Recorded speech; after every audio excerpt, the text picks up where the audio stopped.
That's all it is. But there's a lot of airspace to cover for Milroe. Still looking.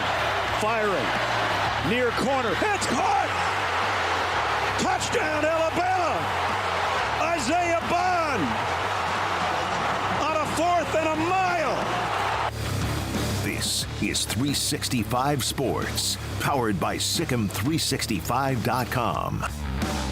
Power formation, everybody lined up close to the football. Benson, first down, still running. Trey Benson, all the way to the end zone. Hat-trick touchdown for Benson. 365 Sports is presented by IdealMRI.com. High-quality MRIs for $497 or less. IdealMRI.com. Your health is important, so is your budget. Another blitz. One-on-one for Neighbors. He's got it! Touchdown! Oh, my goodness. By Malik Neighbors! 365 Sports is also brought to you by Texas Farm Bureau Insurance, protecting Texans since 1952. Ray Davis. Here goes Ray! Say goodbye to Ray! Into the end zone! And the Cats are in control! Have you subscribed to our YouTube channel? Search 365 Sports on YouTube. Brought to you by TFNB, your bank for life. Epps motions. Retzlaff's throw. It's brought in by the tight end Rex, and then taken away by Oklahoma State, and that's the ball game. 365 Sports is turbocharged by Unite Private Networks. Find out more at uniteprivatenetworks.com. Single receiver to the left. Beck with a low snap, but handles it. Fires far side. Ball is caught. And K-State needs to make the stop, and they don't. They lose contain, and he's down the sideline. Jalen Knoll will score for Iowa State. They have the lead with 8:04 to go. Now here's David Smoak, Paul Catalina, and Craig Smoak. And here we go on 365 Sports. Hope you've had a great so far day here on this Friday. Gorgeous weather around where we are in Central Texas, and hopefully where you are too. Baylor football coach Dave Aranda will join us momentarily in studio here on 365 Sports with Paul Catalina, Garrett Ross, Craig Smoak. I'm David Smoak. We appreciate your time today. Now, a couple of notes to get to before Coach Aranda will join us here live and in the studio. And it's a part of the championship weekend. Paul Catalina, Florida State, and the quarterback situation. Tate Rodemaker, a game-time decision, a concussion suffered in the game against Florida last week. This is already, Jordan Travis is out with that horrible injury.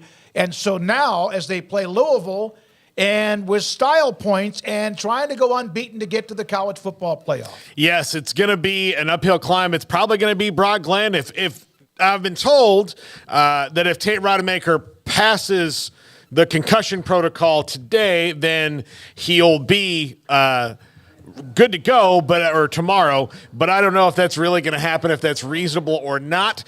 So it looks like Brock Glenn, and we're going to have a Cardale Jones type situation for Florida State against Louisville on Saturday. So, Brock Glenn, may you go with God. You hold all my hopes and dreams in your heart.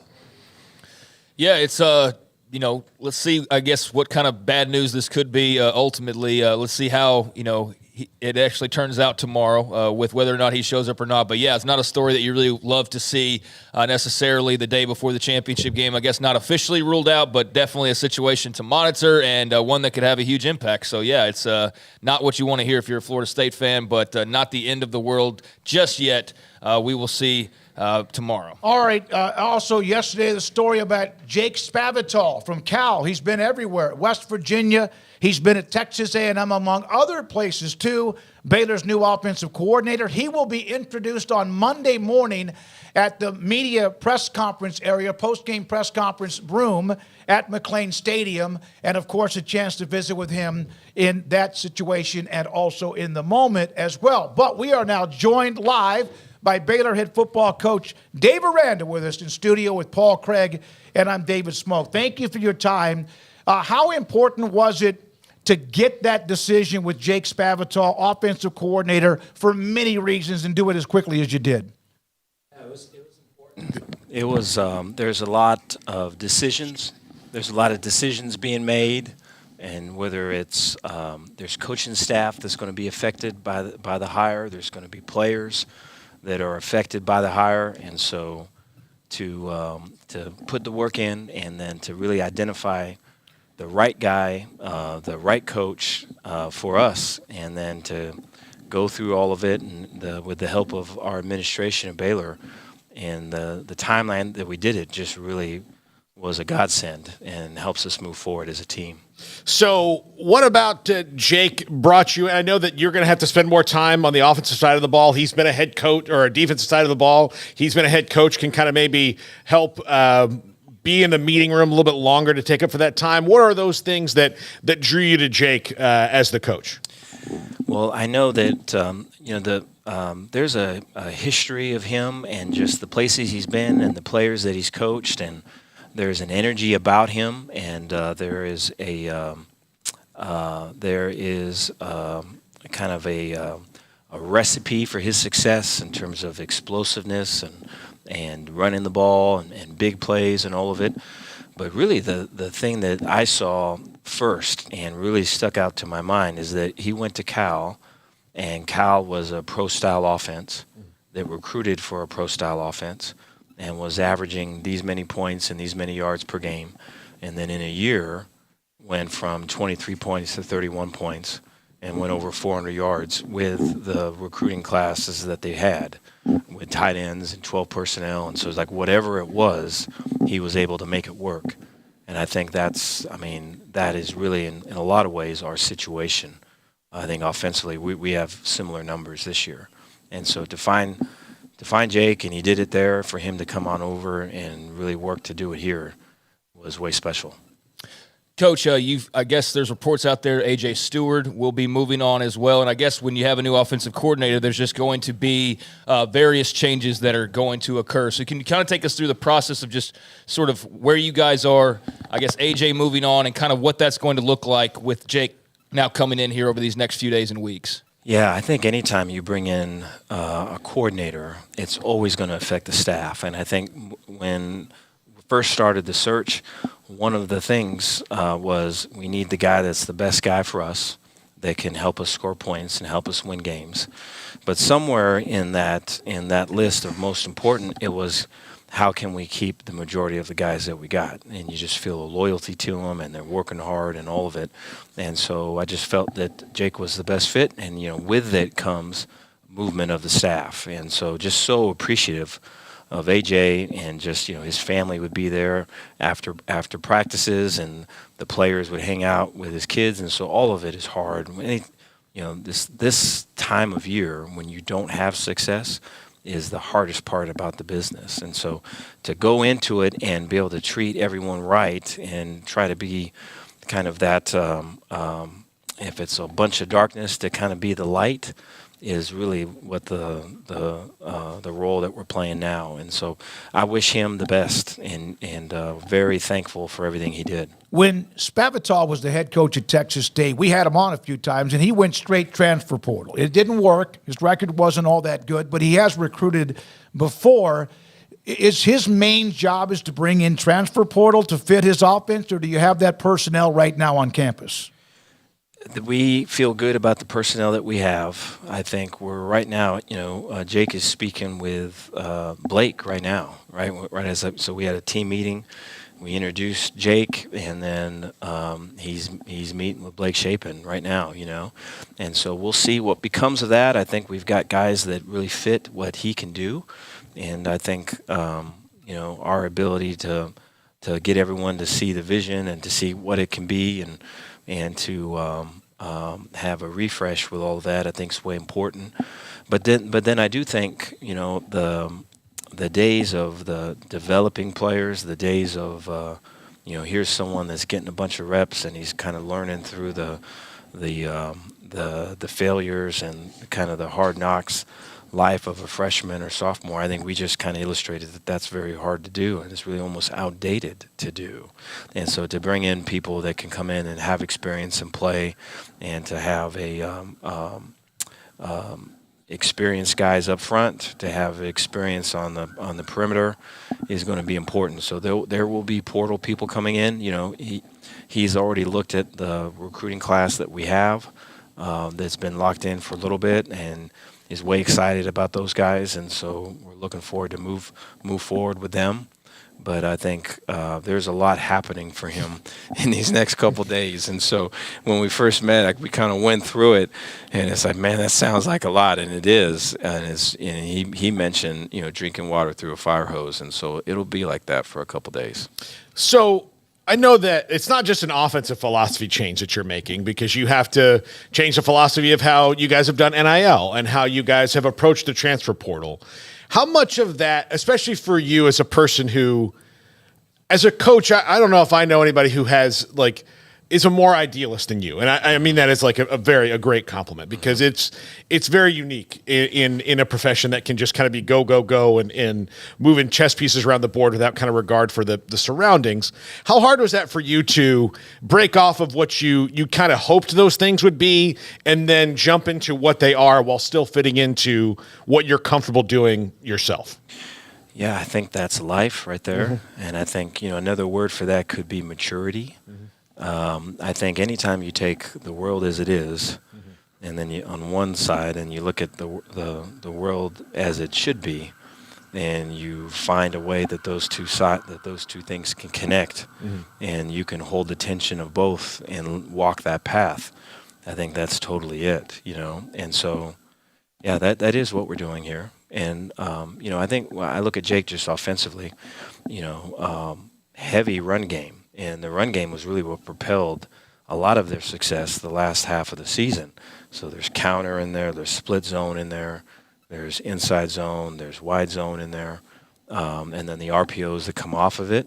But the run game, you know, so we had not announced the hire yet, and it was already out. And so, you know, I'm going through, kind of checking on guys, just making my rounds through, and about every office door was closed, and behind it were players watching Cal Berkeley film, you know. Oh. And so they're all watching it. And so there's Sawyer, and he's watching with Jake Roberts the Cal USC game, and I go a little bit further, and there's Jordan Neighbors, and he's watching Cal UCLA, and so it just kind of kept on. And so I just think they see the physicality, they see the excitement of big plays.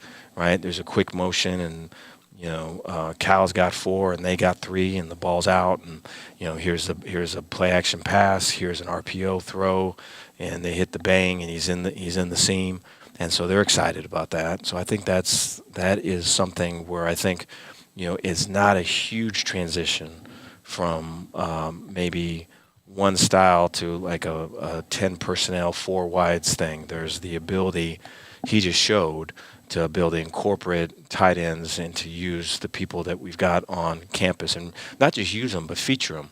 And really, you know, he had a freshman tight end that just had a bunch of yards, and you know, our tight ends are fired up, and rightfully so. So that was before the announcement was even made. There was just rumors out there. Yes. They're already watching film. That's pretty cool. Yes, that would be another change. That would be another one. Everyone's got their phones and stuff leaks, and it's just, that's what it is. We've seen a lot of declarations, I mean, even just today, guys, hey, staying at BU, GXG exchange, all that kind of stuff. It's a new era. You're obviously adopting and evolving with it as well, as has been quite talked about. What's that like, though, to kind of the reaffirmations of, hey, I'm going to be here, and just the whole process of going through that and kind of knowing your roster and what you want, what you know, kind of maybe want to change? Can you kind of just take us through that part of the roster journey right now?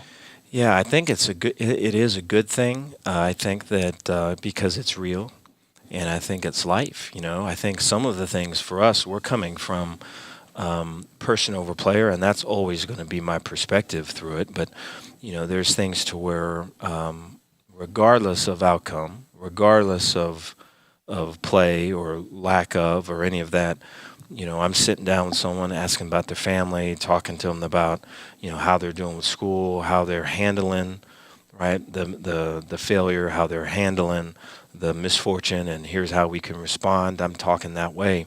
And so it is, to me, that's really important when it is GXG and it's NIL. Then we can say a bunch of things, but here's someone you're a $70,000 person, you're a $20,000 person, and you're a $100,000 person, and you'd like for that to be just within a small circle, but that is, I think that would be idealist. And so now you're living with just the transactional nature of everything, and so then it becomes how that is life right there, and so how to handle that, how to see that, get out of your own lens. Right, this is the lens of your production, right? And so we can do things better here. I think in the past we've talked about to care and not to care, and hey, this can be a thing where we can get stuff done and we can improve, and then I think with that, then this other thing will go up, and so I think those are all conversations that at some point, right, you're going to have when you're in the real world and all of it, but with college football now, we're having them now. GXG, by the way, we had a conversation with them. They're one of our new title sponsors with 365 Sports. We appreciate John, Jeremy, and others, Kaylee, for that conversation and also what they're doing with us. You and I, and you have said this before and other things as well, as far as the way things went, storm around your name, all of that. And no one knew. You didn't know until Sunday, sometime late morning. Do you feel like this is kind of I don't want to say breath of fresh air because you have work to do and the results. Is it like a new lease on life or a second type chance for you here at Baylor? Well, I look at it as work. I look at it as, I can understand the question, but it's, yesterday was a good day, but it was also a tough day, hard conversations. The last couple days have been good days, but tough conversations. There's going to be a whole lot more tough conversations. And I think, to embrace the truth and to kind of see it, and first starts with me, and then it goes to everyone else. I mean, that's just tough work to do, And so I think that is really the work that's ahead. And then from there, starting football. So in the past, we would really not start football until really kind of a week prior to spring ball. And we're going to start as soon as we get back on campus. So we'll be having meetings and walkthroughs and all of it starting in January, as early as we can go. And so the ability to, we got to get the football right. We have to be able to do that. And then while we're embracing these other things, that whether it's NIL or it's more aggressive transfer portal thing, and to be able to keep our culture and then still using that to get better play and better execution on the field. I think the ability to do football in the beginning, and like we have a play that, let's say, I look at that touchdown by West Virginia at the end of the game, that call, that defensive call, we want to rep that here in another month, that call. And we want to rep it from January all the way through the year. And so that when we rep it in November, we got it, because that's what we do, and that's us. And so that's going to be the challenge. And I think like the ability for everyone to kind of see that, and that we've got a normal Tuesday and a normal Wednesday, but when we come into football, it's 4th and 1 right now. Like, this matters. We got to get this right. It's January, whatever, and we're going to get it right. And my eyes are going to be in the right spot, and this, matters. I think that's going to be the direction. Were you on the headsets on that play? Is that something? I know Matt Pallage is the defensive coordinator, but was that something where you were involved during that time, that last drive? I wasn't. Yeah. So I'm listening to the calls. I think any time, to me, the end result, the end is always, it's predicated by how you start. And so I'm thinking about now and moving forward. Right, the ability to have like cleats in the grass. Hey, this is what our alignment is. This is where my eyes go. This is how I'm seeing this formation. This is where my eye progression goes. I'm working in conjunction with this other linebacker. If I feel that allows us to cut the play off, so you can fold back, right? If we take a step and stack our D linemen, this allows the D lineman now to get a single block because we're going to show color, and the guard is going to come off, and we're going to get a single by the tackle on the 4-eye. And so, like, all of those things have to be, like, way home base. And it has to be such a, within each nuance is like a whole universe, dude. And so we have to be able to make that clear to all of them. I mean, they have to, especially the linebackers. I'm excited about really being with them. But, there's talent there. There's the want to there. I think to get the detail down and to get the right type of focus. And it's 4th and 1, dude, right? We need this done on whatever, January the whatever is really a missing piece, and excited about going that way. Earlier, you mentioned the transactional nature of things that have come to college football that were there in maybe like some smaller senses of this guy doesn't fit the roster anymore. It's time to maybe move on, and you have to have those conversations. But because there's now money involved, yes, and big money involved for young kids, how much do you have to retrain them to take the news like professional athletes would? Because that's like NFL players, it's different. You get cut, or you get this discussion, or this money's coming or that money's coming. They know that because they've dealt with it, right? They knew going in. College is new to this. How hard is that for coaches in college to retrain themselves to have that relationship, but also still be a college coach and not a pro coach? Yes. Yeah. Great question. I think I think all of us as coaches aren't really trained to do that. I mean, that's more of a dad than anything else with your son. Yeah. Or that's more of a mentor. But I think, what can happen very easily is you could have a veteran guy who's a good player, and say he's battled through injuries. And let's say, he's played some and made some plays and all of it, and he's looking at his life journey as, man, I've sacrificed all of this. I've come back from this. I've achieved a little bit here. I've bled on this. I've done all of these things. But then, there's another side of it that looks, well, your production is very, very little. Mm-hmm. And what that means is the result is this. And I think that is like a lightning bolt to that person. And I think, but that's the reality and that's the truth. And so to deliver that in a way that it's not like doesn't create a bitterness or doesn't create a resentment or doesn't create an anger, but can build a perspective and, hey, this is what it is, right? Now, how can we move in this space, right? So that 20 years from now, you look back and you go, man, I'm proud of how I handled all of that. Let's do that. I think that's the talk, and we're having a bunch of those talks. From an I can imagine, yeah. From an on-field standpoint, the young secondary, I mean, they took their lumps obviously, but that's an area where you're like freshman, sophomore, like you could really, if you can hold on to those guys, right? That's the part of it now. It can be something special. There weren't a lot of highlights per se on the field, but when you look back at what you did see, what kind of building blocks, whether it's a position group or whether it's a particular player, what have you, what did you see that encourages you about this team and heading into next year from that standpoint? Yeah, there is talent there. I thought our corner class in particular can really, really be good. I think, LeVar played some. He played his 4 games, and then he didn't play in the last game so that we can preserve all of it. Way talented.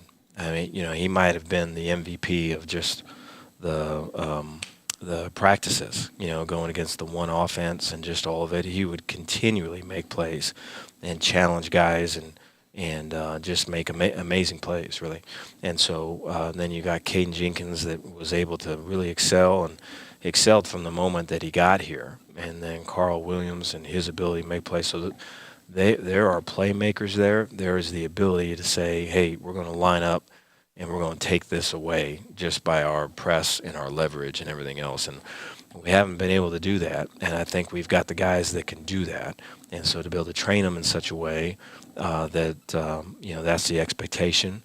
and that's the standard, is way cool. I'm way looking forward to that. Some of the defenses I've been a part of, that has been a necessary piece, is press coverage and man-to-man and all of it. And I think we've got guys that have shown pieces there.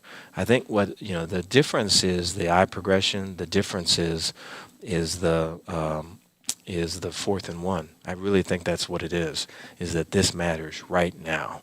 And I'm going to win this. I'm not okay with taking a loss right here. I'm not okay with this guy catching the ball. I'm not okay with the offense winning this series. I'm going to win this. I'm going to do it, and I can do it, And so I think all of that is really what we're doing when we're doing football, starting as soon as we are. Dave, last question for you. Everybody has an ego, but you seem to not really have that, not outwardly, although everyone has confidence in themselves. How much has this checked your or humbled you with what, as you know about football, yet the results were not there this year? Yeah, I think I just prior to coming here was talking to Coach Leopold at Kansas, and he is a great friend and is a great coach. And when we first started to talk, you could just, Dave, how's it going? It's like I survived like a bear attack. It's like, Dave, and I just I don't know. I want to say the right words here. I know who I am. I know whose I am, and I'm like way confident in all of that. And I know that, at the end of this, I know that in terms of like people and in terms of, staff and players, administration, all of it, that I wouldn't take anything back in terms of treating people and all of it. And that is the most important thing to me. And so I'm way confident about that.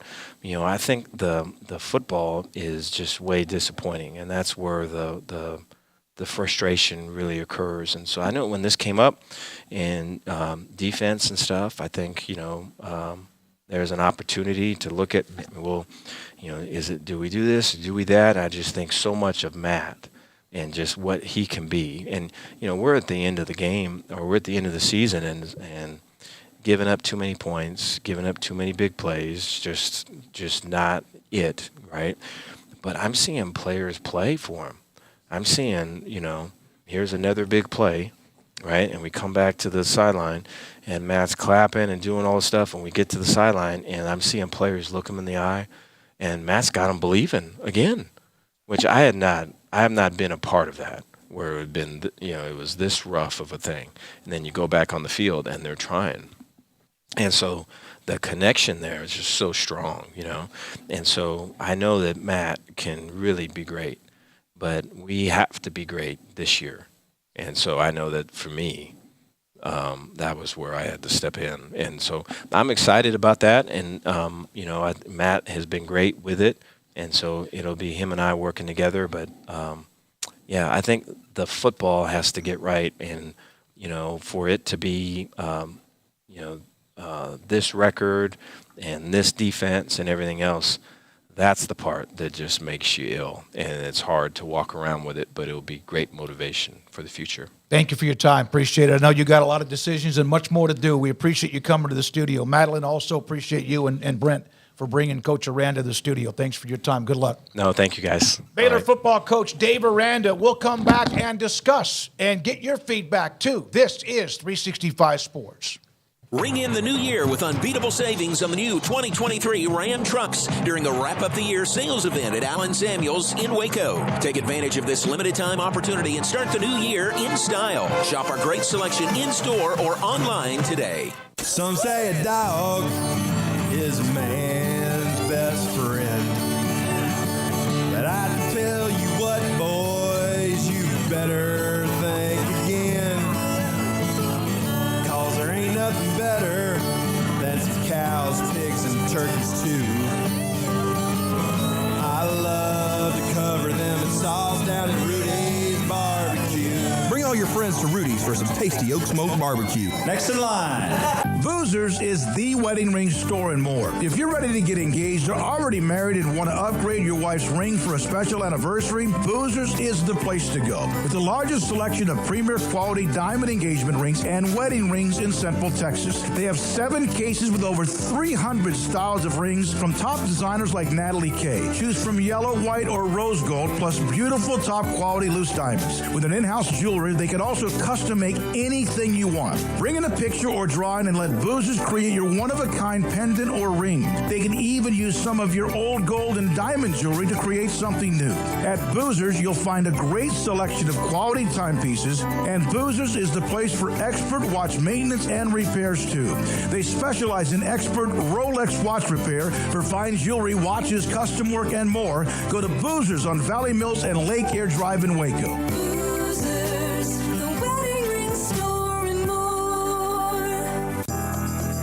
Riverbend Liquor and Wine now has 2 locations to serve you. The original on Lakeshore Drive in North 19th Street and the brand new spot in downtown Waco at 600 Franklin Avenue. If you're looking for the best in craft beers or local Texas bourbons, then the original is the place to be. And for the latest trends and online phenomenons, head downtown to the Franklin location. Either way, you're going to get the same great variety, customer service, and speedy experience. Check out both locations on their Facebook and Instagram pages, Riverbend Liquor and Wine, Lakeshore Drive in North 19th Street, and now downtown on Franklin Avenue.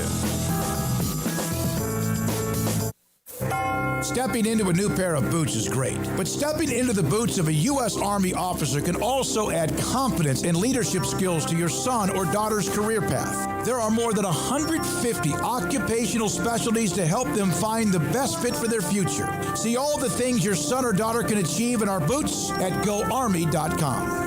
U.S. Army Waco Recruiting Company, 254-598-8131 or 254-776-1543. Camille Johnson Realtors guide you seamlessly through the process of buying your dream home or selling your current one, commercial, farm and ranch, or residential. Camille Johnson Realtors can smoothly and successfully lead you through any transaction. With a team of 28 experienced agents who are excited about serving you, Camille Johnson Realtors services the entire greater Waco area. If you're in the market to buy or sell, contact Camille Johnson Realtors, 104 Midway Center in Woodway, or find them online at www.camillejohnson.com. Camille Johnson Realtors, elegant, charming, warm. Welcome home. This is 365 Sports. The 3 o'clock hour is sponsored by Waco Custom Marketplace. Meats, sweets, Texas treats, and a cut above the rest. 425 Lake Air Drive, Waco. By the way, one quick note that is a college high school note. Chad President, who played his high school ball here in Central Texas at Temple, went to Tulsa. He's been the coach, offensive coordinator at Midway. He's going back to his alma mater, Temple High School, to be on the staff with Scott Stewart as the Wildcats offensive coordinator. Great guy, very damn good coach, by the way. So let's discuss what we heard from Dave Aranda. Obviously, not everybody's going to want to hear everything they heard or didn't like. I thought that, at least in my opinion, one, how about the fact that we now know that Spavital, right now, talking to Blake Shapen about his future, however that works out. But also, it seemed like maybe some of that curtain around him has peeled off just a little bit, and that's also good to see, whether people like the answers to the questions and or not. The thing I think that was, and it was, like that was the thing, it is, he mentioned it. Usually when you're 3-9, you have a culture problem. They don't have that. That's weird because 3-9, you've got people quitting believing in the coaches, and they're kind of, especially now that you can easily move on, they might have not at 3-9, but at 3-4 might have been like, well, the hell with this, right? And then they've checked out, but that's not at least how he sees it. And he's got people playing for a coach that was not ultimately successful on that side of the ball. And he believes in that guy's potential in Matt Pallage. So the focus has to be about the football, because it is very strange where those two things don't intersect, where you have a football problem and a culture problem. But like he said, it's about the football. It's about getting better and changing up what they do, and him throwing in that expertise. Also, him not, jumping in and saying, let's not do this on that last play was kind of a big deal. It's showing you how he was running things and how he's got to change it.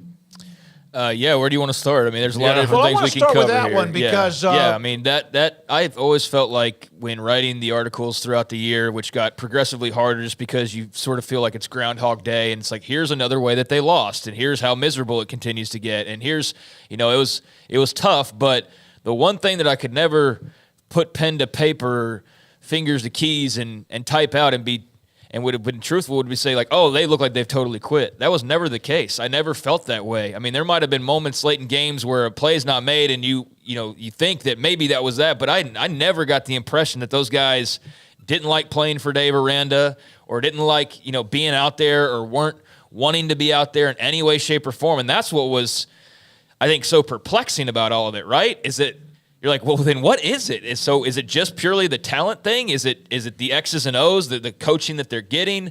What is it? But it's not the buy-in, in my opinion. It was never the buy-in. It was never the passion part of it. It was just, I guess when you look back at it, more of young players or veteran players or just players in general not making plays, not doing their jobs, coaches not doing their jobs to the best of their ability, not calling the right plays in certain cases, putting guys in bad spots. I mean, I think it does come down to the execution piece, and that got really tiring, I know. Trust me, because I had to write about it every single week. It got tiring to hear that. But, guys, that really was their biggest issue was the execution. Mm-hmm. Like, to me, more than anything else. You can put talent at 1B if you want to. I know people have varying opinions on the talent or the coaches or whatever. But to me, it was like just not making plays, just not making plays when they were there to be made. And if you can correct that by just, coaching it up a little bit better, I think you do see a dramatic improvement. Now, does that turn into like 8 wins? No, not necessarily, but I do believe fully that team believes in Dave Aranda and they want to play for Dave Aranda and they want to be successful for Dave Aranda. It just doesn't always look like that, especially hard to look like that when you're losing constantly, as they always were. But I believe that. Phil Bennett mentioned this on that last drive that West Virginia went right down the field, that he didn't know if Aranda was on the headsets. He was listening, but he didn't get involved in that. And I think that's probably something that he knows that just can't happen. And now he's going to be the one making the calls along with Palage and others. So that right there can maybe tighten up a few of the loose ends. Yeah, as far as that part of it goes, I mean, that's something that's got to be changed. I mean, he's got to be the guy that's on the mic and in the final moments, and no matter what, I don't care if it's offense that's out there, he's got to be there chiming in. And so that's a lesson learned on his part, and something that, you hear and you're like, oh, man, really? Like, that was a mistake, but it is what it is now. I mean, it's not changing anything, and, he learned from it, and I think that it's pretty obvious that Coach Aranda is all ears to trying to make improvements, and that'll be one of them. Yeah, he needs to. I've seen a lot of older, he's a young coach, but the coaches who are being the CEO, when you can tell they're not on the mic, they're not on the mic, and then all of a sudden, that mic comes down and okay, guys, no. Yeah. I saw it with Jimbo Fisher a couple times where, especially on defense the last couple seasons, where you saw him no, I'm taking over this. And now that's probably a bad example. I can use old Bobby Bowden examples. I mean, he had to wear that hat at the end because of skin cancer, so he never had a headset on. He always just had somebody handing it to him. Chichi Rodriguez golf sombrero thing. Yeah, exactly. And so he would, but you could see at the end of the game sometimes he would be like, we're not doing that. And then he would just get in the headset and go, no. Yeah. This is the play we're running. Yeah. So those are the things that he'll probably have to do. Now, this next year, he's probably going to call the lion's share of the defense. Yeah. That's going to be him. But it seems like he's trying to get Matt Palage ready to do that job in the future if this all works out. And that's obviously the big if. They do, the talent acquisition part of this is going to be the heart, all of this. Getting the football right and having guys knowing the scheme, that's great. But if they're not as fast as the guy over there. Or bigger, stronger, faster, whatever. Yeah. Sometimes it doesn't matter. Yeah.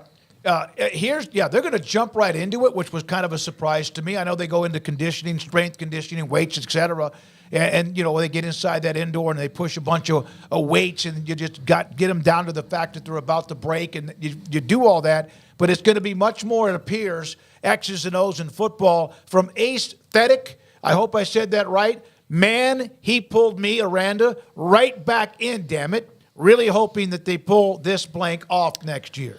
Yeah, I like Dave Aranda a lot, and always have, and always will, regardless of what ends up happening next year. But I'm considering myself one of those who hopes it works out, because I think he's a great fit for Baylor. I think the run a couple years ago was a lot of fun. It can show you what this can be at its peak.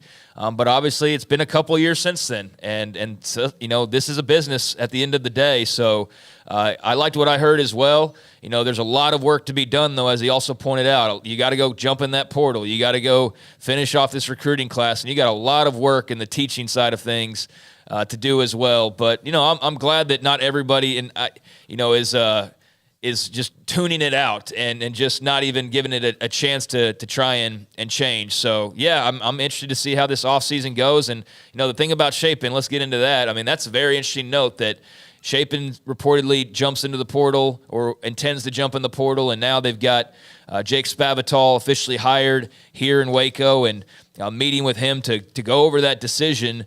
He mentioned Sawyer Robertson was one of those that was in the film room. You've got Sawyer, but is Sawyer ready to go full board just yet? Or do you have a fun competition with a new offense coming up this spring between those two? I think you'd rather have Blake Shapen than not have him at this point, because if you don't have him, that means another guy you have to go get in the portal, and you're throwing Sawyer Robertson basically to the wolves unless you go get a veteran. You go get a veteran, well, then that also factors into the whole story. So if you could somehow bring Shapen back into the fold, I do think that would be a beneficial move, but we'll see. At least he's open to it, so that's good news. Well, and again, the way you could already see that, like the mantra or the mission statement, it's 4th and 1, dude. In other words, every play, every day, everything. Now, again, that doesn't mean they fixed their problems. That doesn't mean that they're going to be talented enough or big enough or strong enough, as we mentioned. Also, one of the things that with the Shapen entering the portal, normally when you do, you're gone. Now, there are some that can be lured back to where they are. He did not know that Spavital was going to be the offensive coordinator. It may not make a difference. That's up to Jake Spavital to convince him that it would be an offense friendly to him. But the fact, as you said, Robertson's in the film room watching what Cal was doing. Cal had a hell of a running back this year. One of the best running backs in the country. They had good numbers this year. Now, was it all Spavital? No. But, the reaction from Cal fans to me was interesting yesterday. I had a dental appointment, so I wasn't here yesterday, but the reaction was, damn it. We finally got a guy that we kind of like. He's done analytics was better. Man, and then all of a sudden, he's leaving. Not even after just 1 year, he's gone. Although I think Mike Blesh might be somebody up for that job, former North Texas coach and former Temple High School player, too, or coach, too. Yeah, I think that, bringing in Jake Spavital, I was interested to hear him say about, that his offense can fit the players that they have on the roster. Because, you can do a big roster. Like, the best way the portal works is if you, add, if you keep it to, a reasonable number. Because if you have to, there's a tipping point of, if you've got 40 portal guys, it's probably not going to gel right away. I think of Oklahoma a year ago, right, where they had good players, but gelling was a problem. So you want to have your core in place that knows things so you don't have to overturn the roster completely, or you could go full Dion and have 80 guys, and that's a 4-8 team. That's probably going to be a 4-8 team. You'll get some better guys than the ones on the 111 team, but you're still a 4-8 team at the end of it, because it's hard to gel in a year and find all the things that you need to do in a year. So, I think that's interesting that he feels that they won't have to shake up the roster too much by bringing in Jake Spavital. Yeah, I mean, I think the personnel fits better, and I wonder if we could have gotten into more specifics, but that can, I guess, roll around the next time we talk to him or in spring ball. But how does this affect Richard Reese, or how does this affect Monterey Baldwin, or how does this affect some of the guys that we know have some skills? But yeah, I think that this might actually play more into the hand of some of the players that they have. When you're running that RVO, I mean, you got to have a bulldozer of an offensive line. You got to have some dudes up front. You got to have guys ready to rumble, and they did not have that this past year. Some grown-ass men and they didn't have that, and so you got to have a specific type. I think with this offense, you're kind of more in the mode of kind of what you're looking for already, and it's not so much of a task to maybe fill in some holes as it would be, had Jeff Grimes run it back, and you're having to probably go out and get 4. I mean, you might still have to go get 4 linemen, don't get me wrong, but you're having to try to run the football to no avail last year over and over again. I just think trying to return to where you were with Abram Smith and a veteran offensive line is a lot harder than, spread ball and, his take on the air raid and the types of players that you can find all over Texas high school football that are running versions of those types of offenses. So, yeah, I think that, obviously there's some excitement. You got guys already in the film room, and, we'll see what becomes of it. I just saw another player, Trey Emery, big defensive lineman, announced that he's going to be back for another year. So, all right, Trey Emery's a great story. Thank you, Craig. He's a big building block, alpha body, 300-plus guy that has been hurt a lot. His first couple of years out of Mount Pleasant, missed a lot of time. That's Batts is coming back, right? Betts, the young man from Catalina, he's coming back. So they have at least starting to keep part of that build that they were not strong enough or healthy enough across the defensive front. So, and that's part of GXG. I'm sorry. Go ahead. I was talking about the O-line. So, that's great that Trey Emery's coming back as well. So, I don't have much more to add on it other than I think for the offense, it'll be a smoother transition than had you tried to recreate what Jeff Grimes was attempting to do. I just don't think you have the bodies nor the ability in the portal to go and find all those pieces that you would need to maneuver it in that direction. This should be a bit easier, in my opinion. And then for Trey Emery, it's a totally different subject. But on the defensive line, he was one of their better recruits here in the last couple of years. That's another area where they were not very good. They were laced with veterans, but there's very mixed results there. So, you don't really love seeing the entire team have to declare whether they're coming back one by one or not. But that's, I guess, just part of the era that we're in and part of the era of Baylor football specifically that we're in right now. But, when it's a Trey Emery saying he's coming back, that's good news that you love to see. So that's another piece that you can count on, it looks like, for next year. I do like the question, Paul, how you treat players and how they now need to be expected to be treated because of NIL, because it's more of the NFL type free agency model, and maybe the in your feelings and all of that. I do think it was a fair question to ask. It was, and he said it was a good question, so I like that he thought that. But it is different because there's plus and minuses to that, because you can always have gone to the point of here's how it's going to be, and this is going to be completely transactional. I think there'll be plenty of coaches that are like that. But I do think you're still dealing with kids who haven't done that in their life. There's a good chance that the kids you're bringing in have never had a part-time job yet, right?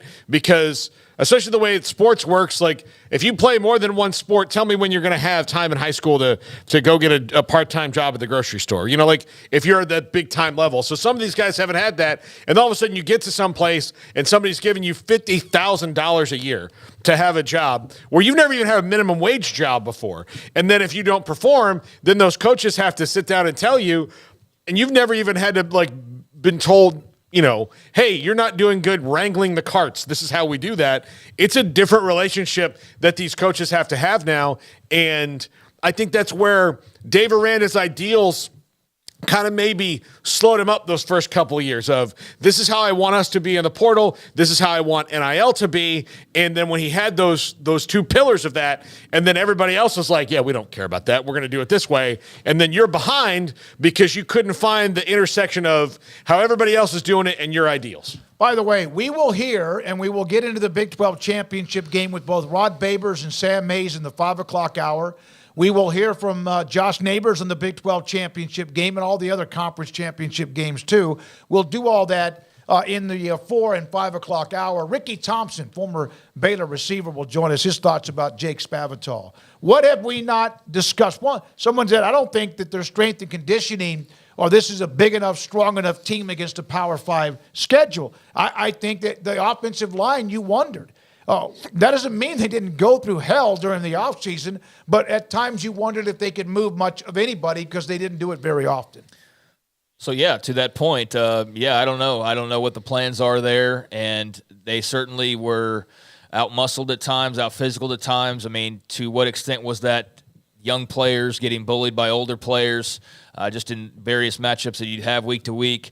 Some of that was that, and then some of it, maybe there's some looking around to do. All I know of this is when it comes to strength and conditioning, is that's always brought up when you're losing. It's never brought up when you're winning. Or Yes, hardly exactly ever at all. right. And Yeah. it's not always the reason why you're losing games. But, I mean, it's valid to question that. I didn't think that they were the most impressive, looking team in the world. They weren't exactly stacked with guys that you were worried about when they got off the bus, that, there was not a lot of intimidation when you looked across that roster. So from that standpoint, I think that that's an area you look into. But I also feel like Dave Aranda's got a pretty good relationship with Vic Valoria that goes back. And so, I don't know, I'd be kind of surprised to see a change there, but a change up in the way they do things, I think that's open for discussion like anything else, certainly. Well, one thing, remember, Phil Bennett, who's been critical of some of what Baylor and the coaching staff did in the last few games and sometimes during the season, the one thing we know, he always praised Vic Valoria because he's had a history with him and a relationship, a partnership, so to speak, with him.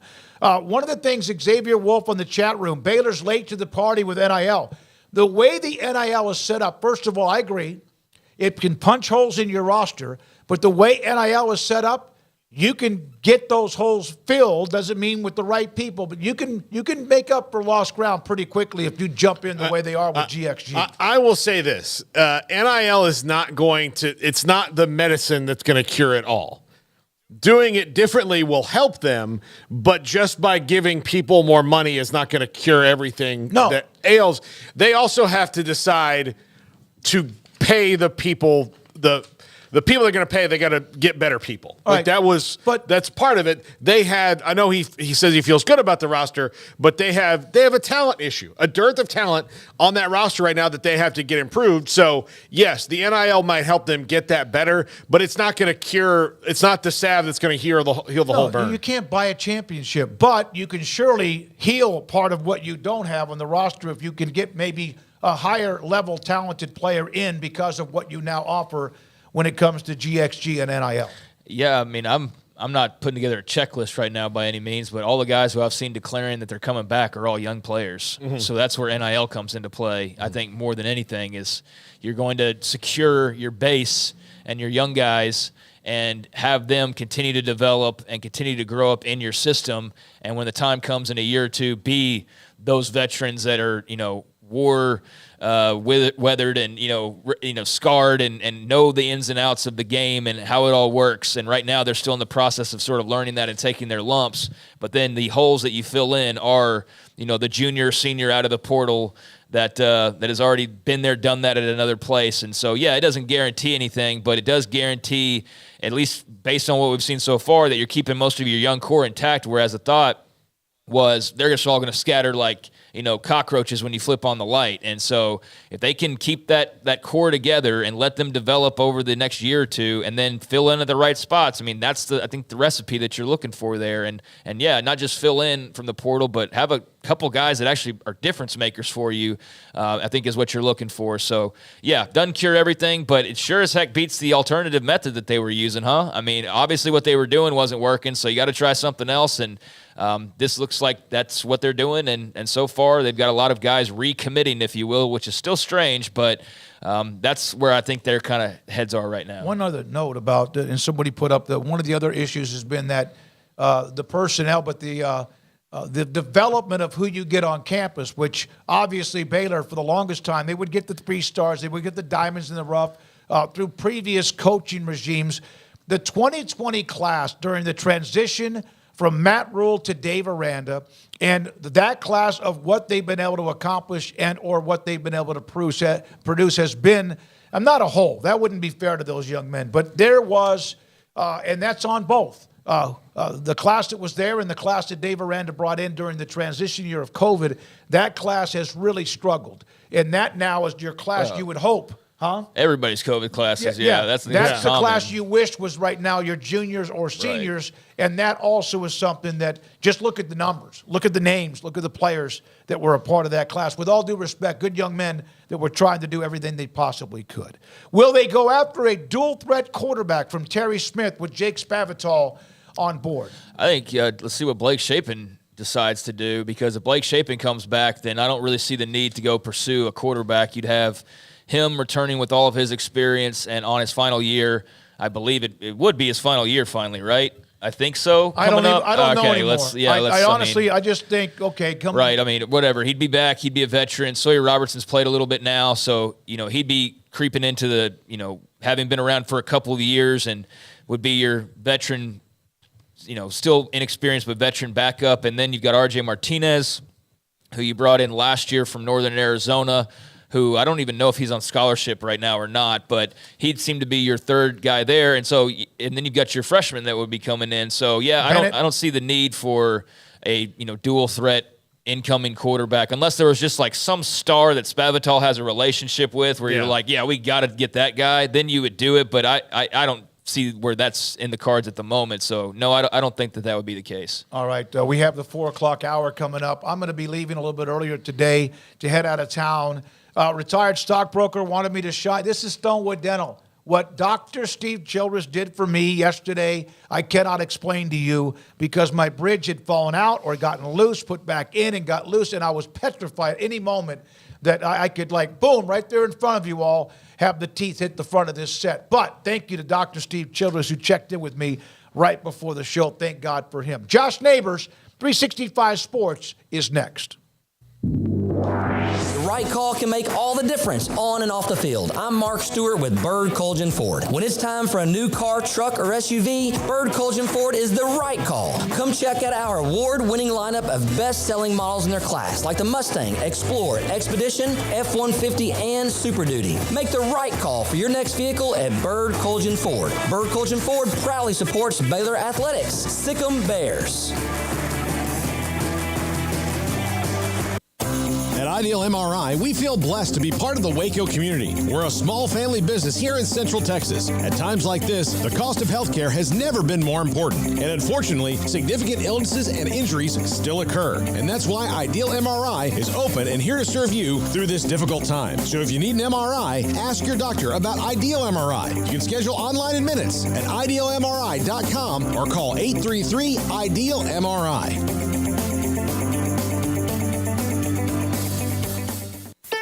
Don's Humidor, your home with a 48-foot walk-in humidor with the elite cigar brands from around the world, including the #1 cigar of the year, Aging Room Cuatro Nicaragua. Plus, they have the great brands like Macanudo and Artur Fuente, Rocky Patel, Aston, and so much more. CBD, great for sore muscles, aches and pains, sleep, Vita Dreams, and anxiety, mild depression, general health and wellness. Their staff very knowledgeable on the subject. If anyone is curious about CBD, ask Carol and Ashley. Don's Humidor in the Townwest Shopping Center off Valley Mills in Waco.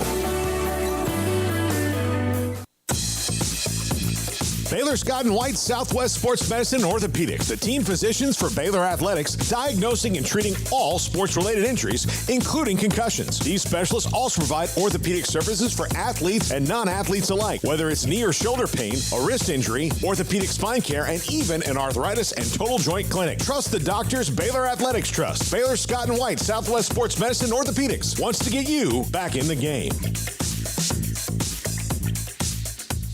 Waco Custom Marketplace, 425 Lake Air Drive in Waco, is your holiday item superstore. Half spiral hams, 8 to 10 pounds for $4.45 a pound. Pit hams, 12 pounds for $4.45 a pound. Bone-in hams, 18 to 22 pounds for $3.40 per pound. Whole raw turkeys from 12 to 16 pounds for $2.50 a pound. Whole smoked turkeys, that's smoked turkeys at 9 to 12 pounds for $3.75 a pound. And mini pit hams, 6 to 8 pounds for $5.99 a pound. And don't forget, they have full service butcher shop where you can find what you want: pork, poultry, seafood, and beef. And I bring up the beef because big beef tenderloin or a prime rib. Brian Bauer and the Bauer family, full service bakery with fresh baked kolaches every morning and bread and cold beer and wine. Tailgate needs from pellet fuel to charcoal. Waco Custom Marketplace and the holiday items, 425 Lake Air Drive in Waco.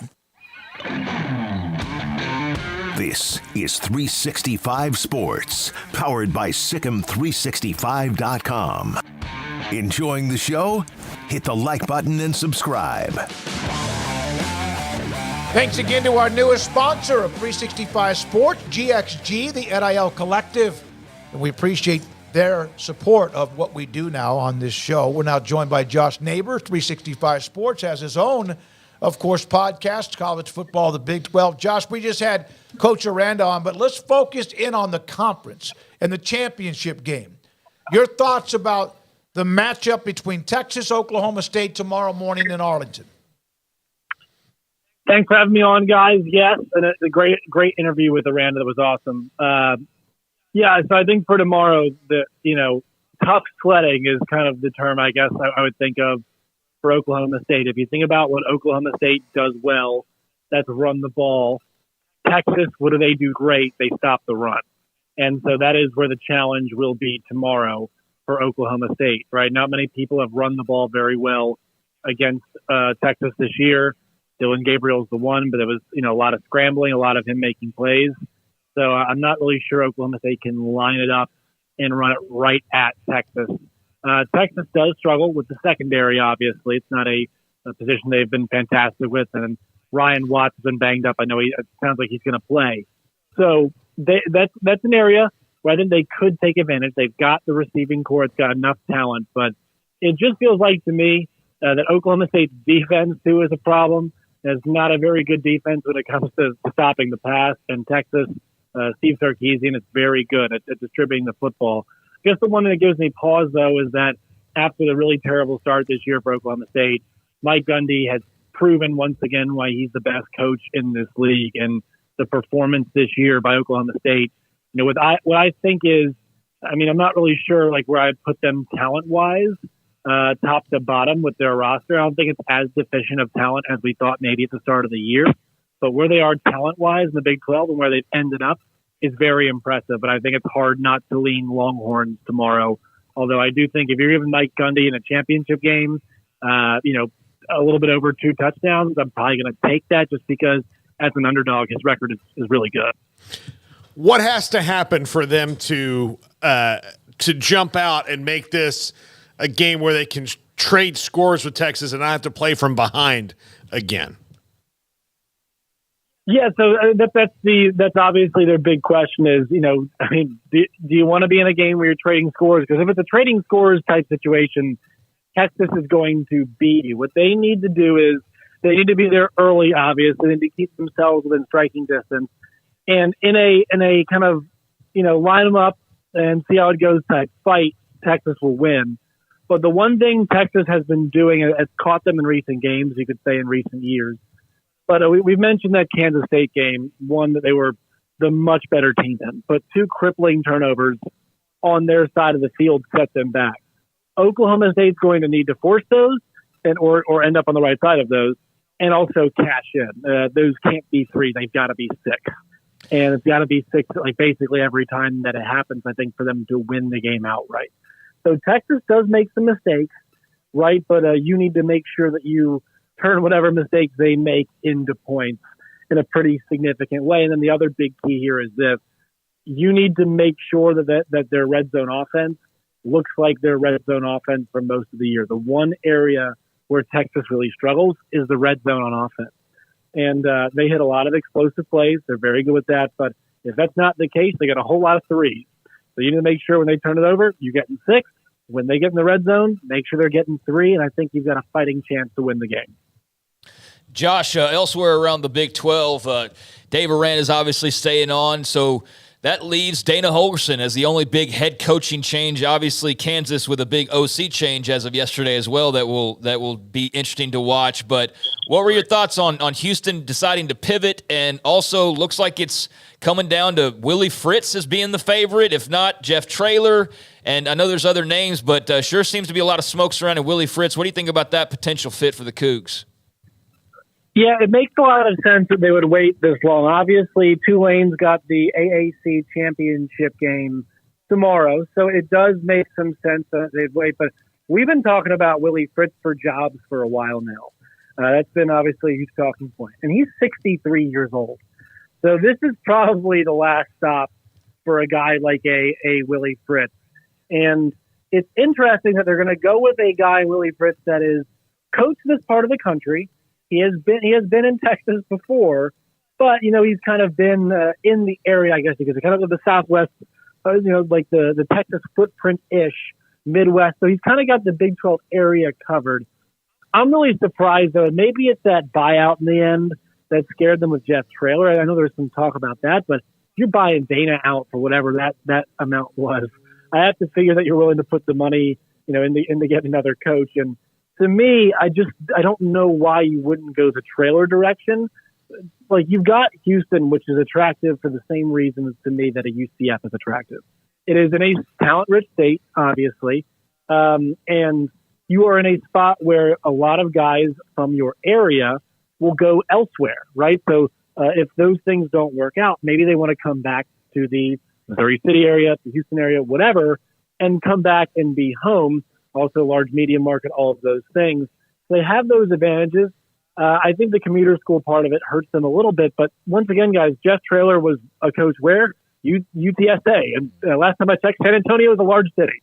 So I feel like it's kind of a more natural fit with that. But Willie Fritz coaches, Tulane, which is in New Orleans, right? So there is that too. But yeah, it's just kind of, I guess the age thing scares me because I feel like the one thing you just went from was Dana's not super old, but like, you look at him, it's not like when he walks in the door, you're like, look at this spring chicken. No offense to Dana. He's a little haggard. But, yeah, a little, yeah, knackered, but yes, exactly.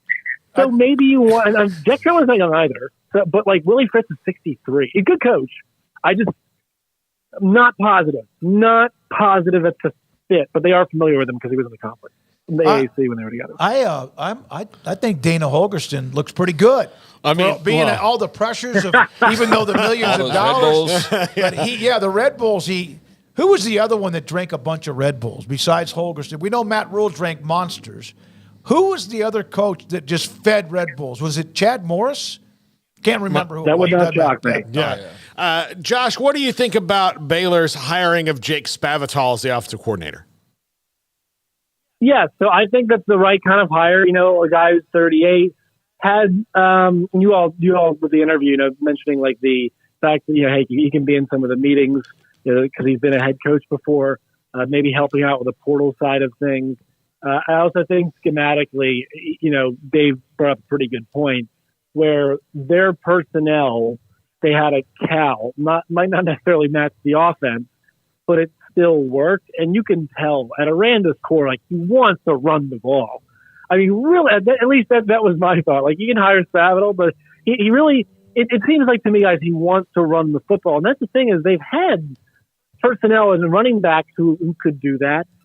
It's just kind of been a big key for them as to how the offensive line and tight ends have been able to acquit themselves. Because I actually think the receiving core and some of the talent they've got in those areas, pass catching, like, I feel like they can get guys. I feel like they're in a state where they can still get guys. I don't know if that'll end up being their issue. I just feel like up front, like that's a huge challenge for them and kind of finding some consistency with that. I think they just wanted to find more consistency on offense, and I think maybe changing the identity, handing over the reins a bit, just changing something up was big. And I also like the fact that he's talking to Blake Shapen. And so, because, it's crazy, strange guys. I thought about this, we were thinking about it.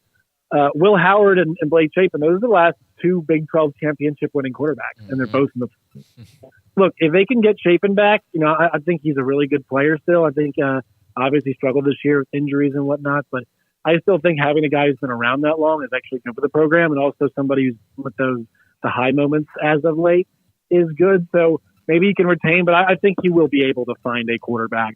So I do like the hire, and I do think for them it's kind of the right decision. I mean, for Spavital, it's a good spot for him to kind of, in a state where things went wrong as a head coach, kind of rectify things as an OC maybe. And for Aranda, it's a nice little reset, I believe. What do you think about Kansas losing Andy Kotelnicki to Penn State and the effect that could have on that offense? I mean, Lance Leipold's going to be fine football X's and O's wise, but man, he was a big part of what they did, especially when they were cooking there with Jalen Daniels. Yeah, I don't know if there's I'm not sure if I have the words to do it, guys. I mean, they did some mean, nasty stuff. That offense was absolutely nasty. I mean, a lot of those concepts, Jason Bean was involved in plays. I think about all the time that the 2-point conversion, the last one they ran against Arkansas last year, it was the Daniels handoff to Bean. And I think they even ran that with Cole Ballard at one point, too, when Bean was the quarterback. Like, they have just so many cool run concepts. And their game management was really good, too. And so I love Anecdotal Mickey. I love the way they generate that offense. I think that's the thing. Like, whoever they're promoting, I forget the guy's name off the top of my head. It was a quarterback coach off. I forget who it was. But,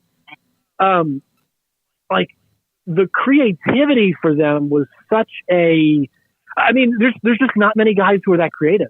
Now, this week is the Broyles Award finalist, and I know Kansas won 8 games, whatever. I think whoever votes for that, like, we need to stop looking at the top, you know, like top taking the top coaches and top teams. We just have to stop doing that. We can't just say like God love Mike Bobo, but I've watched a lot of really average and below average Mike Bobo offenses, and Georgia's was awesome this year, but it should have been awesome. Guys like Andy Kotelnicki deserve a lot of credit because if you look at their losses outside of Texas, they were close games with a third string quarterback playing most of the time. And that's because the scheme was so good and they put their playmakers in good positions. And when it was Cole Ballard, they run a lot of wildcat with Devin Neal. Like, he just understood. He would even use guys like Jared Casey really well.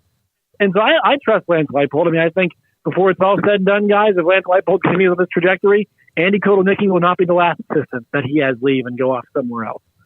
So I think that's the one thing they're going to miss is I don't know if the rest of the staff can be as creative. Now, he left them a pretty good, a cornucopia of plays, if you will, but they just kind of the creativity on a game-to-game basis was always a delight, in my opinion. Josh, Will Howard is in the portal. What do you think is a good match for him? I mean, it's the Avery Johnson era now at Kansas State. I mean, we saw enough of him to know that, you know, one of those guys was going to have to leave this year, and it's not going to be the young guy, right? If you're Chris Kleiman. Yeah. So Will Howard has had a good couple of years, including a conference title. Where do you see him fitting in? Well, I think for Kansas State, like this is more of a identity and personnel choice. And I also think for Will Howard, this is a, NFL choice because the one thing you notice with K-State's offense is they want to be a varied rushing attack, I think, first. And Will Howard can run, but the receivers were not very good at getting open. And so and they had some struggles running on the rock this year too.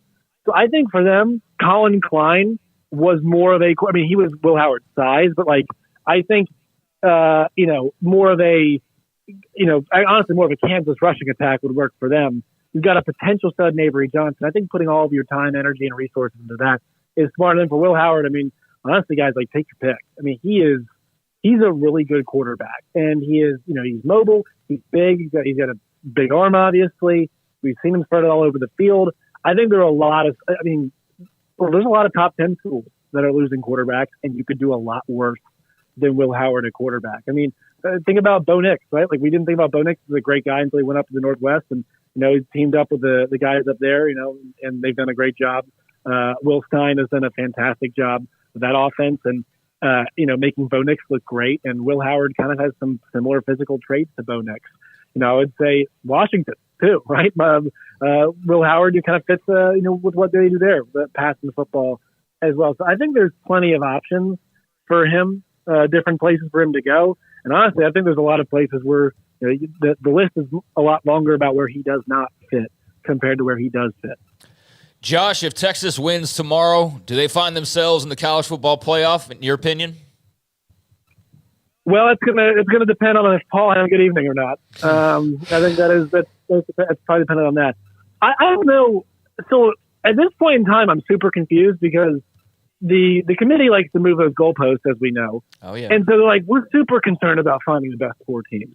All right, well, check 24/7 Sports, and then just you just basically remove 90 some teams, 100 some teams out of the FBS from your rankings each week, right? And that's what we're really trying to do here. Use Bud Elliott's blue chip ratio if you want to talk about which teams can actually win, because the games have to matter. I saw Peter Burns tweet something last night where he said, I believe he was like, Texas beat Alabama when Deion Sanders was running college football. Like, why does that matter? This was the same season, and the results have to matter. And Texas beat Alabama at Alabama. So I think the one trump card Texas will have is, to me, you cannot have a 14 playoff with Alabama in it. that does not include Texas. Right. It's hard to justify. The math does not work out. And then on the other side of things, too, let's just say that chalk holds Georgia wins. Well, I know Florida State from a television standpoint, and that's what this is. I know FSU from a television standpoint is going to be a huge meh because of the third string. They'll still do well TV-wise, but the matchup is just hard to get behind if it's going to be maybe Tate Rodemaker playing, depending on how bad the injury is. Paul, what's the third stringer's name? I don't even know the kid's name. Brock Glenn. Sure. He was exactly. wasn't he committed to Ohio State at one point? Yeah. Okay. That's a random name generator is what that is. That's that name comes from. So but if they win, to me, if you go 13-0, you're a Power 5 champion with wins against Louisville, the third string, LSU, and on the road against Clemson. I can't keep you out. And so even if it's third string quarterback, I don't care how you assess it. Resume has to matter. That's what you are. You are what your resume says you are, and that's what earning it is, are the wins and losses on your schedule. So Texas probably most likely pass is if Louisville wins, kind of secondary pass, and Alabama gets in, then I'm skeptical about that. And obviously it involves Texas winning too. So I think those are the two ways you could see something happen. But I feel like now the more likely one, it was before, but especially now, is Louisville getting the win. Josh, of the Dave Aranda 25 minutes or so he gave to us, and thank you for listening and watching that, and obviously important to hear what he has to say. What were a couple of things that stood out to you from what you heard? So I'm going to go really big picture here. I was thinking about this as I was listening. I don't think we find too many people, you all know it better than I do, that don't like Dave Aranda. I do think at points you could even argue his honesty and how forthright he is and how almost quietly thoughtful he is can work against him at times just because there's more brash, outgoing people. I want Dave Aranda to do well because I like Dave Aranda the person and I believe in what he says, and I actually like the values. I hate being altruistic. I would be a terrible AD, by the way, because I would always go for the values hires. But that kind of gets me to my point. That doesn't really get you wins. I mean, I work in Arkansas, guys. Sam Pittman's a nice guy everybody likes. Guess who they brought back this week because things are not going well? Bobby Petrino. Guess who came back to the SEC last year after leaving in disgrace because he called prostitutes off the school phone? Hugh Freeze, right? Everybody hates Eli Drinkowitz's guts because he's a weird nerd, but guess what?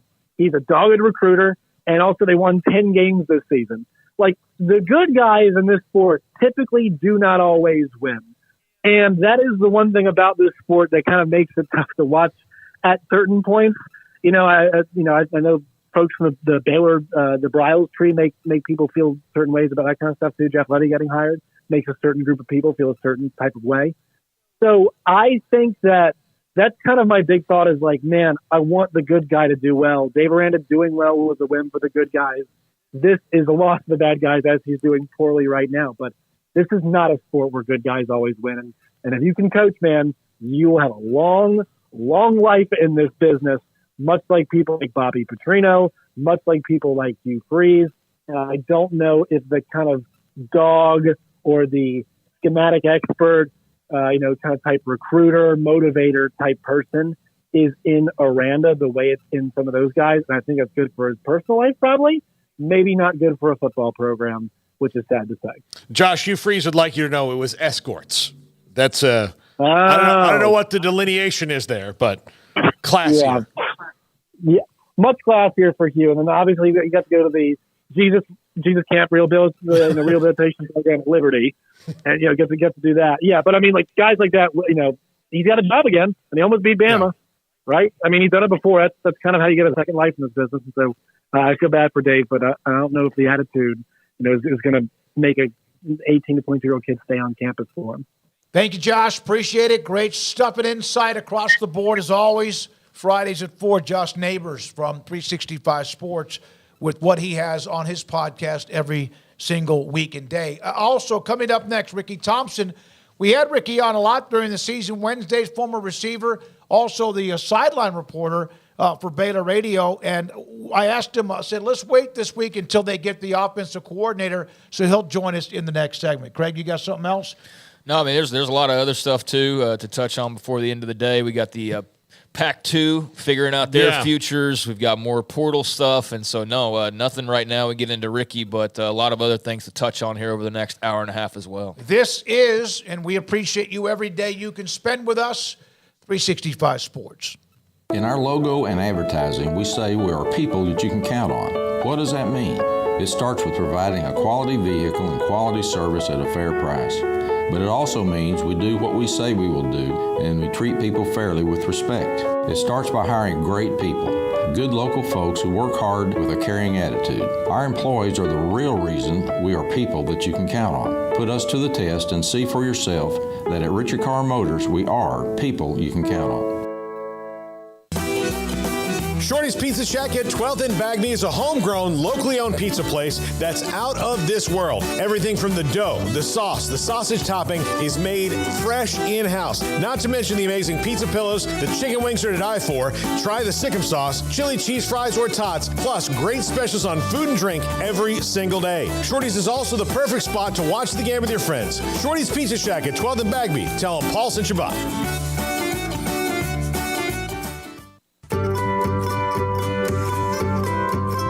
You want to know why Stonewood Dental is so successful? Listen to what happy customers have to say. It's pleasant. It's different than any other dentist office. I really feel like they care. And it's not that you're here for 2 hours waiting on someone to take care of you. It's quick and easy, and I bring my kids, and my kids love being here too. They really love the treasure box. Staff is really nice and accommodating, real friendly. You feel more like home. It's not sterile looking. Everybody has their own personalized rooms with decorations and decor, and they'll even have a blanket for you when it's cold. I've recommended people to actually come here, and they are patients now. I really love it here. It feels like family. Learn more, stonewood-dental.com. TFNB Your Bank for Life is the official local bank of Baylor Athletics. Find out why more Central Texas are making TFNB their bank for life. Sign up for our Edge checking and savings accounts to earn interest or cash back. With 5 convenient locations and an award-winning mobile app, banking has never been easier. TFNB Your Bank for Life. Member FDIC. Three Nations Brewing Company has 16 different beers on draft with a new beer every Friday. It also offers 2 air-conditioned tap rooms, a large indoor beer hall, a second-floor mezzanine offering a great overview of the brewing company and equipment and patio where you can relax under the shade. Plus, you can now experience the new Three Nations Beer Garden Grill on our shaded patio. Grab a cold beer and enjoy a bite from our freshly prepared and delicious menu. Street tacos, quesadillas, freshly cooked burgers and dogs, and veggie burgers too. Nachos and so much more, all prepared and cooked on site. So come visit the award-winning Three Nations Brewing Company on East Vandergrift off I-35 in Carrollton.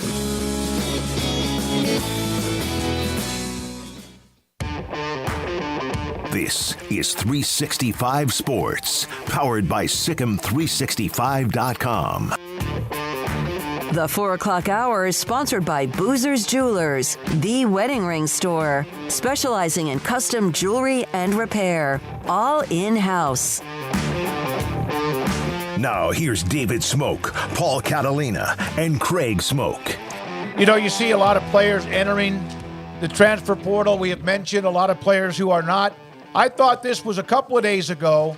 Really loved this one. The young man from Army saying that he's entering and going active military. He's going to go active. He's not coming back to play football for the cadets.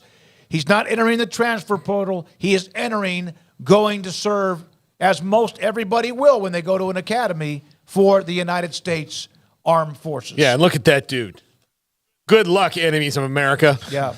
So what a great story. USA. Appreciate that. Yeah. USA. Absolutely. Yeah. One of the cool transfer portal posts that I've seen and images in a long time. Yeah, I did want to make mention as well. That's very cool. Very cool. Love the patriotism. Love the service. But we are talking about with Josh various other things.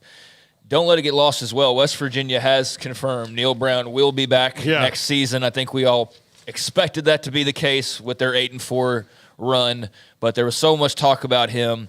But now it's known now. Wren Baker's confirmed that Neil Brown will be back for another season. So that basically leaves the coaching landscape, head coaching wise in the Big 12, down to just this decision that Houston's got coming up, which all signs point to Willie Fritz, and that happening in the next couple of days, which I think would be a great hire. I didn't know how likely it was when we first spoke on it a few days ago. It just, I don't know. Like, does he love New Orleans? I don't know. Does he love, like, their positioning? Now, it's easy to see where the money would be more attractive. So, yeah, that's interesting, though, that we've got just this one job out of the carousel. So. Just one left. Yeah. I mean, as far as the Big 12 goes. And then you don't know what may happen following a bowl game or even between now and the conference championships and bowl games. Sam Barczyk, by the way, is the name of the player from West Point. Ricky Thompson, former Baylor wide receiver, radio sideline analyst with us. Ricky, we wanted to wait until after Baylor made the decision as an offensive coordinator. Your thoughts about what they've done with the hiring of Jake Spavital? Well, two things. First off, I guess the two finalists were really two different type offenses. I mean, everybody hears spread and they think that's all. They're all the same. They're not. I mean, when you go to the Leach tree, you're really talking about run and shoot. And to me, that's a throw it 40, 50 times a game. Your running backs really, they get their carries by swing pass, circle routes. You get the ball to them by throwing it to them. And I think the pure spread is the one that our fans are used to. When you spread your offensive lineman, you create a running game like this guy coming in did at Cal, where his guy averaged 114 yards a game, led the Pac-12 in rushing. That's the type spread I like, because I do still think you have to run the football, and I think he's going to do that. So all things said, and the situation we were in, trying to get a guy to come in knowing the situation, I don't know if we could have done much better, guys. Ricky, what do you think about the personnel on the roster they have right now being able to move into this system? Obviously, they're going to get new players. They're going to be in the portal and all that. But of the guys that could potentially stay, is this something you think they can transition to faster? I think this offense, number one, let's start in the backfield. I think this is made for Richard Reese. What we were doing was not. I think this is this should excite him. So the running back spot, Pendergrass, Dominique, those guys, they're fine in the spread. I mean, you always want to add guys. Receivers, got to get some more speed outside to be real effective at the spread. I think when you have two guys outside that can really run, it really opens up your slot guys to get open. Just go back to Texas State and look what they did to us in the slot first game of the year. They killed us. Wasn't their outside guys, it was the guys in the slot. They had receivers outside that could really run. You end up man inside with those slot guys and they kill you. So I think you've got to work some at the outside receiver spot. I think linemen, the way our guys are built, we had really more tall, slender type linemen, not a lot of beef on them. I think this offense is better for those guys. They don't have to blow guys off the ball. You just get position and you turn. I think that's better. Quarterback, Sawyer, this is the first year he's ever taken a snap under center. All he's ever run is the spread. So I think it's better for him. Whether Blake ends up leaving or he comes back, I don't think any of us know that yet. I know they'll probably try to keep him. He may already have his mind made up. But tight ends, we may have about 6 too many. I don't know. But there'll have to be an adjustment there. I don't think there's any question about that. We'll see how that goes or how that's affected. But there's going to have to be some adjustments. There's no question. You don't go to a completely different style offense without changes. So I think clearly we'll have some personnel changes.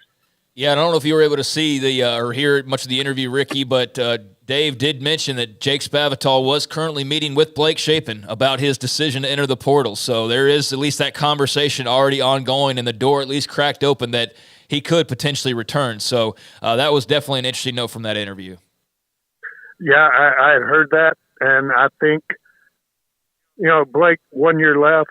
I don't know that he would be one of the top guys in the portal, but to stay home, which this should be home to him, and I think the spread would be good for Blake. I think he's that top quarterback that could really deliver the ball in a spread top offense. I hope he stays. I understand if he doesn't, but we'll find some guys back there. But I would hope Blake finishes it out here and would get a dose of this offense that I wish he could have played in some before. Go ahead, Craig. What are your thoughts, Ricky, on Aranda taking over on defense for all intents and purposes? He's going to call plays, as he mentioned in here. Powledge is still going to have a role, but he's going to be the guy. Basically, it'll start and stop with him on the defensive side. I know there's plenty that thought he should probably have more on his plate as far as that goes, but now he's going to have a full plate with the defense. What are your thoughts on that move there?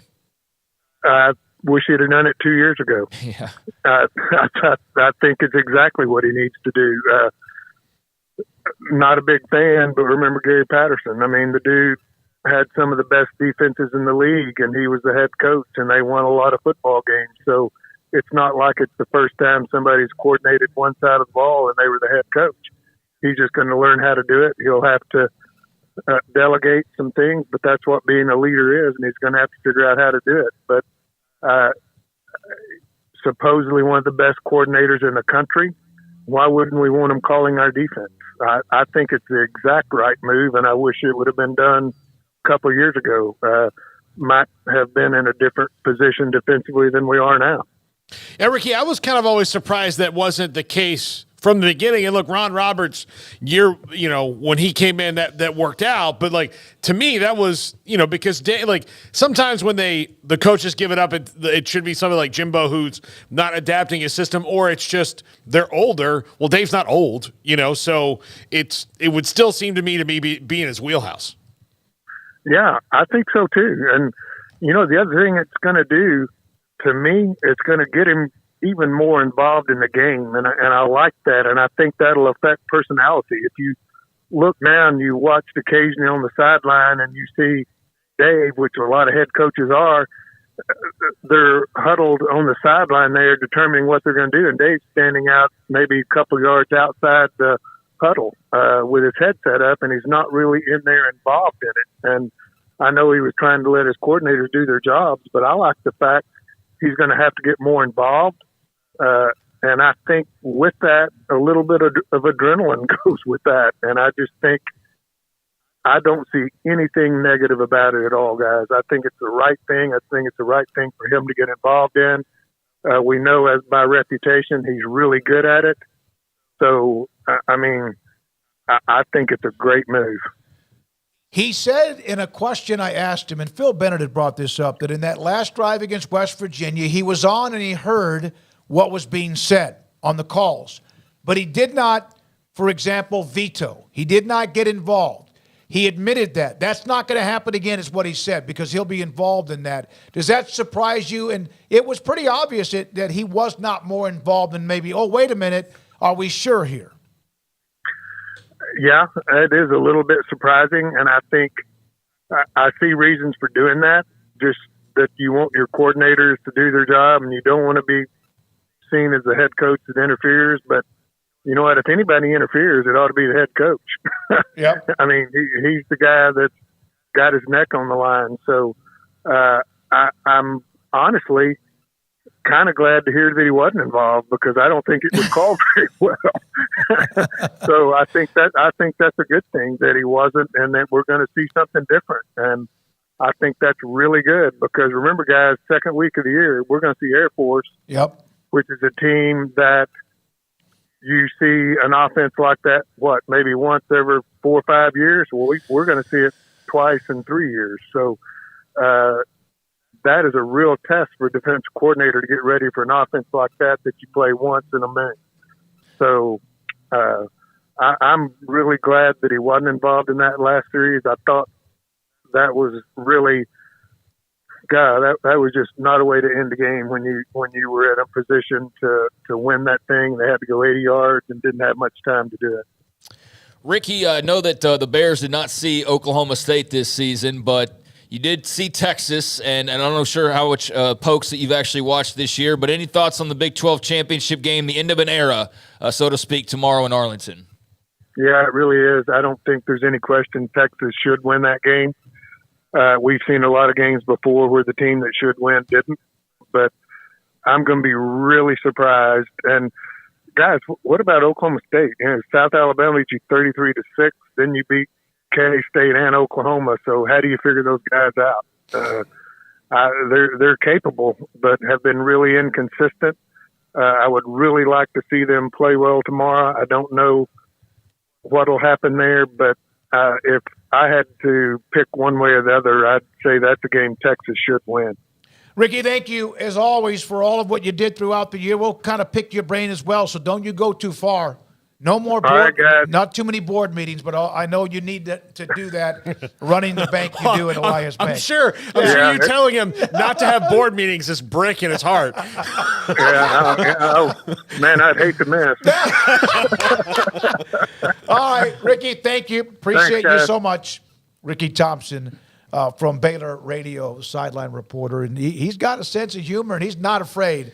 That truth serum. We'll have J.J. Joe on next week at some point to talk about Spavital once he's introduced on Monday. Yeah, it's funny. I'm seeing all these tweets of, like, don't get my hopes up when they're looking at some of the quotes from the interview with Aranda, because it wasn't, all negative, and that's kind of been the aura that's been around the program now for a little while. But, a lot of the stuff makes sense, or it sounds good on paper, and coming from Aranda, and long off season to go. But I do think that everybody, for the most part, agrees that some good moves are being made, at least on paper. Like, there's been moves in the past, like, that didn't work. Hey, Larry Fedora, great hire. And then that turned out to be not a great hire during the COVID year. So we'll see, obviously, but I'm just sensing, and especially after talking to Ricky too, of just there's some positivity that's kind of trying to work its way through for the first time in a while, and it feels kind of good. It feels like a shower after a long day. You know what I mean? Yeah, because it's not all the crazy pills. Yeah, it's just not all of just the banging your head against the wall and frustration after another Saturday. It's okay. They've got some problems. At least now they've got time to address those problems, as does every other team out there for the most part. But yeah, it's nice to have a little bit of optimism, but also realistically knowing that, hey, this is 1 year, and this is all setting up for this one run, and if it doesn't work out, then we're going to be talking about an even bigger, massive overhaul next season. And you look at that schedule, too, and it's going to be curious to see, what they're able to come up with, because that is, Air Force and Utah, or Air Force at home, Utah on the road in the first 3 games. You can start off in a hole right out of the chute. So, yeah, that's going to be a lot of fun, but the build-up is actually going to be kind of a breath of fresh air given what the last year's kind of been like, which I'm thankful for that. All right. Thank you very much again to Baylor for allowing us to have the time with Dave Aranda, and also the response. And again, I'd go back and listen to it a couple of different 5 or 6 times, because that would be, to me, kind of important. It doesn't mean you have to like it, but it obviously is something that's right there. Was there anything from, I know we have Grayson coming about, how's the recruiting with Spavital? Does that make a difference? Anything else from Aranda that we have not yet touched on? I'm about to leave the show. No, I don't think so. We'll ask Grayson about the recruiting. That's his wheelhouse right there. But yeah, I think we've kind of covered it all. I think it's if you haven't seen the interview, I would, even if you're not a fan of Baylor, I would encourage you to go back and watch it, because it's really interesting to have a coach in Dave Aranda's position, which is on one of the hottest seats in college football. Like going He's number one going in the next year. Yeah, it's him and Chip Kelly next year as the 2 hottest seats in college football. So like those 2 guys, like I don't know if Chip would have come in here and done that, but for Dave to come in here and bare his soul a little bit is really interesting, and to just educationally kind of take some things from that of, okay, where is Baylor? Like, how do you approach this thing of, it's not lost on Dave that this is a make or break year. Yep. And this is one, like, there's no delusions of like, well, we've got 3 more years, we'll figure it out. Like, no, it's this year. It's him and Jake Spavital and Matt Pallage and the coaches on that staff getting new talent in here, updating your system, and how they attack that and the changes he said he's going to make. All right. When we come back, Grayson Grundhoefer on has the change in offensive coordinator made a difference on the recruiting trail, or how will it make a difference? Transfer portal 2. And then in the 5 o'clock hour, it's Texas and Oklahoma State tomorrow in Arlington. We'll hear from both Rod Babers and Sam Mays, Paul's Top 5, in about an hour here on 365 Sports. Yeah, I know we got a lot of mixed fan bases, and we've talked a lot of Baylor today because of that Aranda interview. We're about to finish it out here with Grayson, but we will get into a lot of other things, the Pac-2, Big 12 title game, the other title games, a lot of other stuff we'll get into this final hour, so just stick with us. All right, I'm David Smoak, Garrett Ross, Craig Smoak, Paul Catalina, and Levi Emery and Jack McKenzie. This is 365 Sports. Final days of the Black Friday sales event at Allen Samuels. Dodge, Chrysler, Jeep, Ram, Fiat, new 2023 Ram, 1500 Laramie, crew cab, four-wheel drive, $14,000 off MSRP. Also, demo specials, the 2023 Jeep Wagoneer Series 3. This is a great car. $6,800 right now off MSRP. And Tahoe and Expedition owners get an extra $2,000. A 2023 Ram truck, $1,500 quad cab, $43,999. That's $10,800 in savings. Or the 2023 Ram four-wheel drive quad cab, $38,999 plus tax, title, and license. There's the 2023 Jeep Grand Cherokee Limited 4x2 demo, $50,620. There's a lot more. I'm telling you that now. That price of $50,000 is $41,657. Go see AJ, one of the great sales reps, or you can see the CEO and GM. He's there all the time. Ted Teague. It's Allen Samuels, Dodge, Chrysler, Jeep, Ram, Fiat, Loop 340 east of 84 in Waco. With so many companies and policies out there, it gets so confusing shopping for insurance, and I never know if I'm getting the policy that's right for me. Luckily, I met the team at the Niche Group Insurance Agency. With the Niche Group, you can go to one company and get access to coverage options from many insurance carriers, and you get to speak to a real person about your specific coverage needs. With the Niche Group, I know I'm getting the right coverage at the right price. If you need insurance, talk to the experts at the Niche Group at 1-800-258-8302. Baylor alumni are more than 160,000 strong. When we all join hands to support our university, we don't just move the needle, we move mountains. Working together, we create life-changing opportunities for students on the field, in the classroom, in the laboratory, and in life for generations to come. So get connected. Get involved. Learn how at baylor.edu/alumni. Did you know that 1 out of every 4 men have symptomatic low levels of testosterone and don't even know it? And if you think you're too young to worry about it, guess again. Low T levels can make you feel tired and grumpy, raise your cholesterol, and cause weight gain. Petty Clinic Low T can set up same-day blood screening and results. So if you're tired of being tired, call or go online at pettycliniclowt.com. It's a private clinic with an atmosphere catering to men. Affordable, only $165 a month, including lab work, office consultation, testosterone injections, and follow-up visits, compared to $300 or more a month in Dallas or Austin, and you don't have to drive 90 miles one way or the other and fight the traffic. Petty Clinic Low T has board-certified physician consultations and will provide the best form of brand-strength testosterone. Contact Petty Clinic Low T for increased energy, improvement in sexual desire and performance, mood, concentration, even a decrease in body and belly fat. Just off Highway 84 and Old Hewitt Drive in Woodway, pettycliniclowt.com.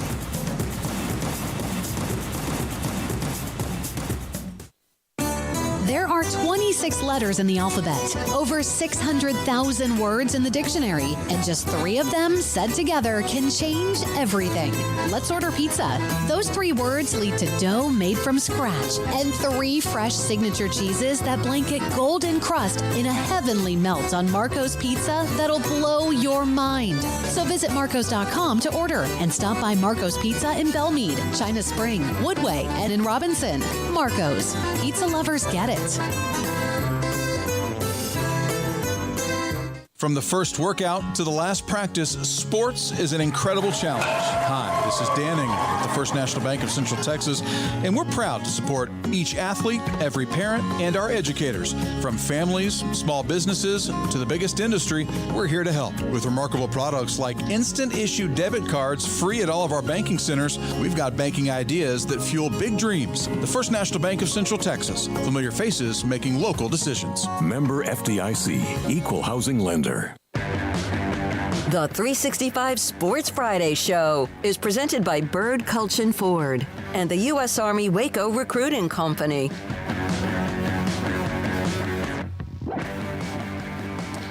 Welcome back, 365 Sports. Grayson Grundhoefer, SicEm365.com recruiting analyst. And Grayson, we had Dave Aranda on earlier. We'll get your thoughts on that. Jake Spavital is aboard. So first off the bat, though, how do you feel that Jake Spavital coming on board will affect their recruiting, not only in high school, which he didn't do at his last head coaching job, but will obviously have to do that now, and in the transfer portal, which he did do at his last head coaching job? Well, I think it's really interesting, right? Because he has coached in Texas before, and he is a guy who I do think is going to be one who appeals a lot with the high school prospects around the state, especially because his scheme, it really fits a lot of the schemes in Texas. And that was something that I know a lot of people have talked about with, the wide zone scheme being something that's a little bit harder to adjust to, harder to learn. So I think this spread scheme will definitely fit many of the wide receivers, the running backs, and of course the quarterbacks throughout the country. And, just talking to some of the commits and, that Baylor already has, whether it's Adam Schobel or Nate Bennett, the two quarterback commits that Baylor has in 2024 and 2025, they're both really excited for the kind of offense that he's going to bring in and excited for the change and the explosiveness of his offense. I think is going to be really exciting. So yeah, I think it's going to appeal a lot to recruits across the country. And, for Dave Aranda and this staff, I think this was kind of a near perfect hire. I'm not going to say that he's the best offense coordinator in the country. He isn't that, but he's definitely a very good one, and a guy who also comes with something that I think Dave Aranda specifically really wanted in his offense coordinator, and that's a guy who does have head coaching experience in his past, which Spavital does have. So, yeah, I think in general, this is a very, very nice hire for Baylor and one that I think definitely should raise their ceiling going into next year and help on the recruiting trail as well. Grayson, what's it like to see all of these declarations from players? It's kind of wild, right? To see guys who maybe even just signed a year ago, they're already like, hey, I'll be back again, rather than just like you sign up and you're there for 4 years. It's a different world they're playing in. But, always tagging GXG Exchange because clearly that's the NIL collective. Have you noticed a buzz, or have you noticed a positive trend in that direction as far as just the declarations and the involvement of the NIL wing and how that's all working now as opposed to previously? I mean, it's definitely different. This is the time of the year where players typically post pictures that they got from the season and just say, can't wait for next year, or what a season, getting ready for next year, the grind never stops, things like that. But this year it's much more, I'm going to be back, another year that I'm going to be in Waco. And then, of course, like you said, tagging GXG. I think it's important for Baylor. They haven't really spotlighted their NIL collective very much at all over the last year, 2 years, really. So I think it's important for them to start, making that a little bit more public. And so I like that they're doing this. I think it's going to be very helpful.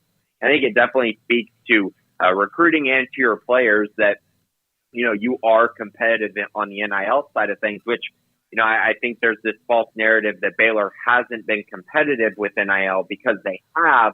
They just haven't necessarily gone about it the right way. And I think them shifting their focus a little bit and changing up some things on that front should definitely help some things on the recruiting trail, whether it's from high school recruits, the transfer portal, or, of course, your own roster, which is just as important these days.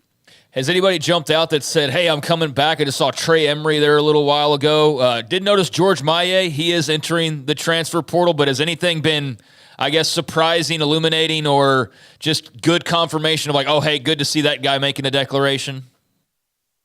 I wouldn't say anything has necessarily been crazy, alarming in a good way. I mean, Brendan Beck coming back, that was one that I feel like is very important. He's a very good player and an important piece up front. And, he kind of fits that narrative that Baylor really has been pushing, just trying to keep their young guys, right, and trying to find a way to make sure that all their young guys who showed flashes this year come back to the program and continue to build on what they did this year. So Beck kind of fits that profile. And as you mentioned, with George Maye entering the portal, that one's tough to see. And I know a lot of people are going to look at it and say, oh, former 4-star, that's a huge loss for Baylor. And, maybe it will be. But I also think he was recruited for a different scheme. And the fact of the matter is he wasn't able to play very meaningful snaps this year, and the offensive line was as bad as it was. And so I think that's pretty telling. And now this shift with Jake Spavital coming in, it is going to mix some things up on the offensive side. So that really shouldn't be all that surprising. So, Grayson, your thoughts on Dave Aranda's comments on the show an hour and a half ago? Well, I mean, I don't know about most important, but probably the most significant news from it was talking about how Jake Spavital was having a meeting with Blake Shapen, and they're trying to figure out, what Blake Shapen's future is going to be. The report earlier this week was that Shapen was going to enter the transfer portal, or planning to enter the transfer portal, since he technically can't till December 4th. But I think it was really important that they were able to get their offense coordinator in the building, get him to have that conversation quickly, not only with Blake Shapen, but with the entire team, and then figure out things in the direction that they're moving in going forward, because he's going to have to get ready to recruit the transfer portal as well. So kind of solving, all the issues of the roster, the current roster, making sure he knows who's going to be there and who isn't going to be there is really important and really significant when you talk about trying to figure out how many spots you have available and what spots you need to recruit from the transfer portal. What did you think about just the changes on defense? He made mention that, he was sitting there listening as they were making the calls there on that final drive, but also talked about, obviously there's a lot of love for Palage and there's a lot of belief in what he can be in the future, but Dave's going to coach linebackers and he's going to be playing, calling the plays. We talked to Ricky Thompson. He's like, well, it's what I wanted to hear. What say you as far as Aranda grabbing the reins over on defense? I mean, I don't really think he had a choice at this point. Sure. I mean, the defense hasn't been very good for, the last at least year and a half. And you could say it even stretches further back than that. And so you kind of look at it and go, well, Dave Aranda was on the hot seat this offseason, a very hot seat. We know going into next year, the seat's only going to be hotter. And the fact of the matter is you got to use your strength. And what we know from Dave Aranda during his coaching career is that he knows how to coach defense and has had a lot of successful defenses throughout his entire career. So why not go ahead and lean into that strength? And so I think it's very important for him to do this. I think it allows him to really show his best qualities as a coach. And I think that's the most important thing. When you're a head coach, you got to really lean into your strengths. And I think him coaching the defense, coaching it day to day, every single day, and then also calling the plays is going to be extremely important for the development of these young guys, while also giving Baylor an established defensive identity. I think that's just so important to this whole equation. But it's also a big reason that he brought in someone like Jake Spavital to come in, because he's got head coaching experience. Dave Aranda's going to feel really comfortable with him running the offense day to day and not really have to be extremely focused on that side of the ball. And I think that's extremely important and something that's going to be huge for the program going forward. And I also like that Dave said he was going to coach linebackers as well. That's been the position that he's really, that's been his strong suit throughout his career, is coaching linebackers. And he's going to do that, of course, with Christian Robinson as well, who's a very good recruiter. And I'm happy that he's going to be returning because I do think there's some big strengths that he has. And I think he's got a bright future going forward, just like Matthew Palage does. Grayson Grundhoefer, SicEm365.com. Grayson, thanks so much for pushing back and dealing with we had a very crazy first hour in this building today. Finally, it's been a near 3-year process to get Dave Aranda in the room. So it was a big deal to get the Baylor coach here in the building today. So thanks for moving your time. Oh, no doubt. I mean, you got Dave Aranda to come into the studio. I'm happy to be pushed back on a day like that. So, yeah, no, absolutely really cool stuff. And thanks for having me on still today, guys. All right. Grayson Grundhoefer, SicEm365.com. In the next hour, we've got a lot to cover, including the perspectives of Oklahoma State and Texas for the Big 12 championship game, plus portal news and a lot to get to. We will get to all that next. This is 365 Sports. Pizza, burgers, and Bears football. There's no place around Waco that serves them all other than Bubba's 33. Come show your green and gold and enjoy some of Waco's best food and beverages while watching your favorite team, the Bears. When real Bears fans get hungry, Bubba's 33 is the #1 spot for ice-cold drinks, hand-stretched, stone-baked pizzas, and bacon-infused burgers. Join us for indoor or patio dining. Bubba's 33, Waco's restaurant and proud supporter of Baylor Bears football. Sick 'em, Bears. Established in 2007 and independently owned, Alliance Bank Central Texas is committed to helping families and businesses meet their financial goals. From their tellers to their board of directors, they know the importance of superior service and competitive products. Customers have confidence knowing that their financial needs are in good hands. It's your bank, Alliance Bank Central Texas, with 2 Waco locations, 4721 Bosque Boulevard and 191 Archway Drive on Highway 84, and at alliancebanktexas.com. Member FDIC and equal housing lender. At Ideal MRI, we feel blessed to be a part of the Waco community. We're a small family business right here in Central Texas, and our goal is to bring down the cost of healthcare while maintaining high quality. At times like this, the cost of healthcare has never been more important, and unfortunately, significant illnesses and injuries still occur. That's why Ideal MRI is open and here to serve you through the difficult time. We offer premium MRIs just like a hospital with state-of-the-art technology and specialists, but you'll pay less. Sometimes thousands of dollars less, whether you're using insurance or not. At Ideal MRI, we accept most insurance and there are no hidden costs, even offering financing if that's needed. Everything included in the price, and you'll not get something as a surprise in the mail later on. If you need an MRI, ask your doctor about Ideal MRI. They'll know. You can schedule an appointment safely from home online in minutes at idealmri.com or give us a call, 833-IDEAL-MRI, idealmri.com. It was broad daylight. I stepped into a gas station for 5 minutes to grab a snack, and just like that, my car was broken into. They made out like a bandit. My laptop, my phone, everything. I called my agent to see what could be done, and he restored my faith in humanity. My claim was processed so quickly, and I was able to recover my losses. Stop by and see our agents at one of our 3 McLennan County locations. Coverage and discounts are subject to qualifications and policy terms and may vary by situation. Stepping into the boots of a U.S. Army officer can add confidence and leadership skills to your son or daughter's career path. See all the things they can achieve in our boots at GoArmy.com. U.S. Army Waco Recruiting Company, 254-598-8131 or 254-776-1543. This is 365 Sports. The Sikkim 365 app is brought to you by Allen Samuels Dodge Chrysler Jeep Ram Fiat. Come by, let's be friends.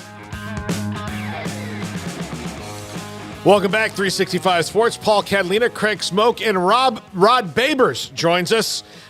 One of our favorite Longhorn analysts. There is no lack of energy when it comes to Rod Babers, and I'm sure he is as fired up as he's been in a long time because Texas is not only in the Big 12 championship, but they're the favorites in the game, and they're not having to play Oklahoma. Rod, this looks like a great matchup for the Horns off the top because of what Oklahoma State does well compared to what Texas does well and all of that. But where is the spot you were concerned the Horns could slip up? First of all, thank you guys for having me again. I appreciate it. Where the Longhorns could slip up, that's an interesting question because it is a really good matchup for them. I think the pass defense for Texas has been a little shaky all season long, specifically at the safety position. Teams have attacked the safety and have been able to make some big plays over the top. Last week was probably the most aggressive we've seen the corners play against Texas Tech. They play a lot of bump and run coverage on both sides, the field and the boundary. And I wonder if they'll try to do that again because Texas Tech presented probably the second best rusher that Texas has faced all season long in Taj Brooks.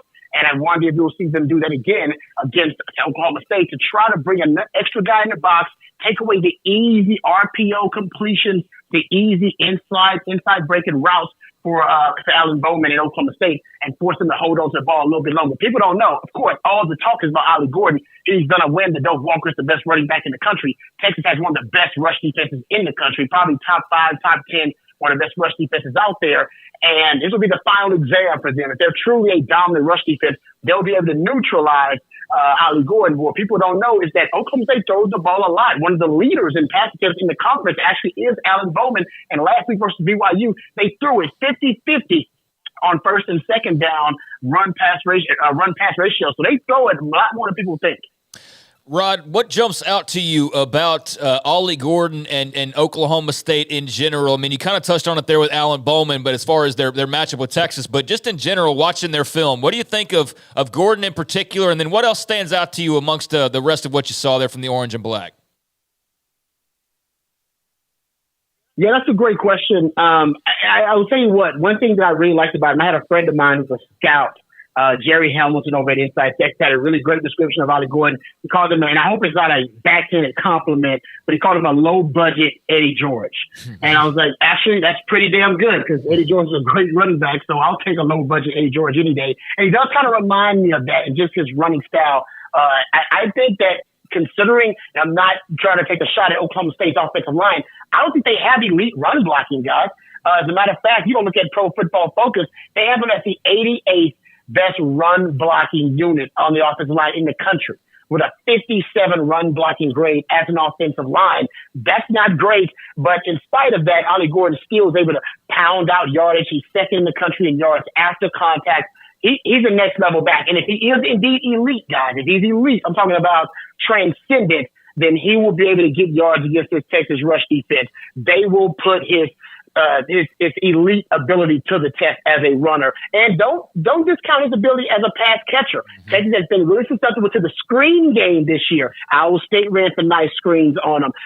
K-State ran some screens on them. They're a really aggressive, fast flow defense. So there are some things when you're talking about misdirection that can make that aggressiveness work against them. And that's one of those things in the screen game. You can see Ollie Gordon actually work that really well against Texas as well. Rod, if you're Steve Sarkisian, what is your message to the team, seeing as you're an early kick, there'll only be one game that will affect you completed for the playoff. That'll be the Pac-12 game on Friday or tonight.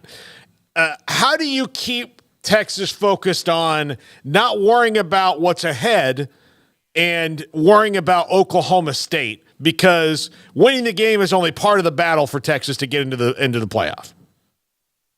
Yeah, I mean, I have personal experience from this. I remember we played Colorado in the Big 12 title game when I was at Texas in 2001. We had already beat them earlier that year, so a little bit different than this scenario. But before the game, Tennessee had lost, and we were informed that if we beat Colorado, that it was very likely we'd play in the national title game against Miami, I thought it was at the time. And I remember that announcement, it put the right amount of pressure on some guys. Some guys like myself thought, this is the moment I've always waited for. I'm about to, accomplish my dreams, or I'm about to play on the biggest stage in college football. And I want to be, I want to be the reason my team wins. I want to go make the big play on the big stage and incentivize some of those guys. I think others, they put too much pressure on themselves, right? And that pressure caused them to collapse and implode on themselves like a dying star. And so I think it was mixed in terms of the reaction coach got from that. And we lost that game in Colorado, actually. And we should have won that game. We should have been playing for a national title. But that's what pressure can do. And the difference between my generation and this generation is they have social media, so the pressure's already there, and they already know the expectations. They already know what they're playing for. But this is a team that plays really well under pressure. My team, we were a really good team, won 11 games, but we weren't clutch like this team. This team handles pressure, and they're clutch. They make clutch plays in critical moments of the game. We've seen it in the Alabama game. We saw it, in the K-State game, saw it U of H game, TCU game. Time and time again, we've seen these guys make clutch plays offensively and defensively, and that's the difference. I think this team can handle the pressure because they have good leadership, and I've seen them perform at their best in pressure-packed moments. What's it like just right now as obviously you're a former player, but a fan, a supporter, a person following along the journey, knowing this is the last ride of the Big 12 and they've got an opportunity to go out on that high note and also possibly go play for a national title here? Just what's life like in Austin? It seemed to be rocking last Saturday against Texas Tech.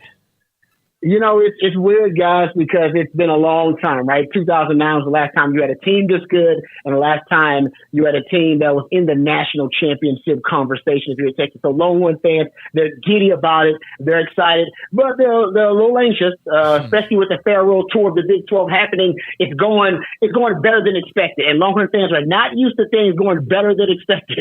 They're waiting on the other shoe to drop. They're waiting on some bad news, and I keep telling them just enjoy the ride, enjoy the experience. Even if there's an unfortunate loss, you still have to enjoy it. Most people have this team at 10-2, and they've way over exceeded expectations.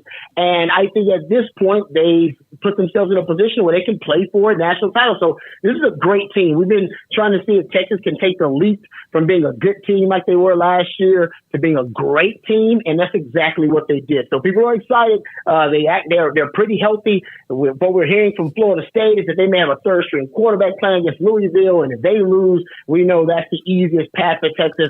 So, guys, there's a ton of optimism. There's a ton of just joy with the program right now, with the fandom, because they haven't experienced it in a long time. It's been about 15 years since the Longhorns have been this good. Rod is a Florida State grad. I'm telling you, don't doubt Brock Glenn. Don't do it. Hey, man, I've never heard of. He could become a legend tonight. He can become a legend this weekend, right? Legend. Listen. I'm going to go light candles at churches that I don't even go to for that to happen.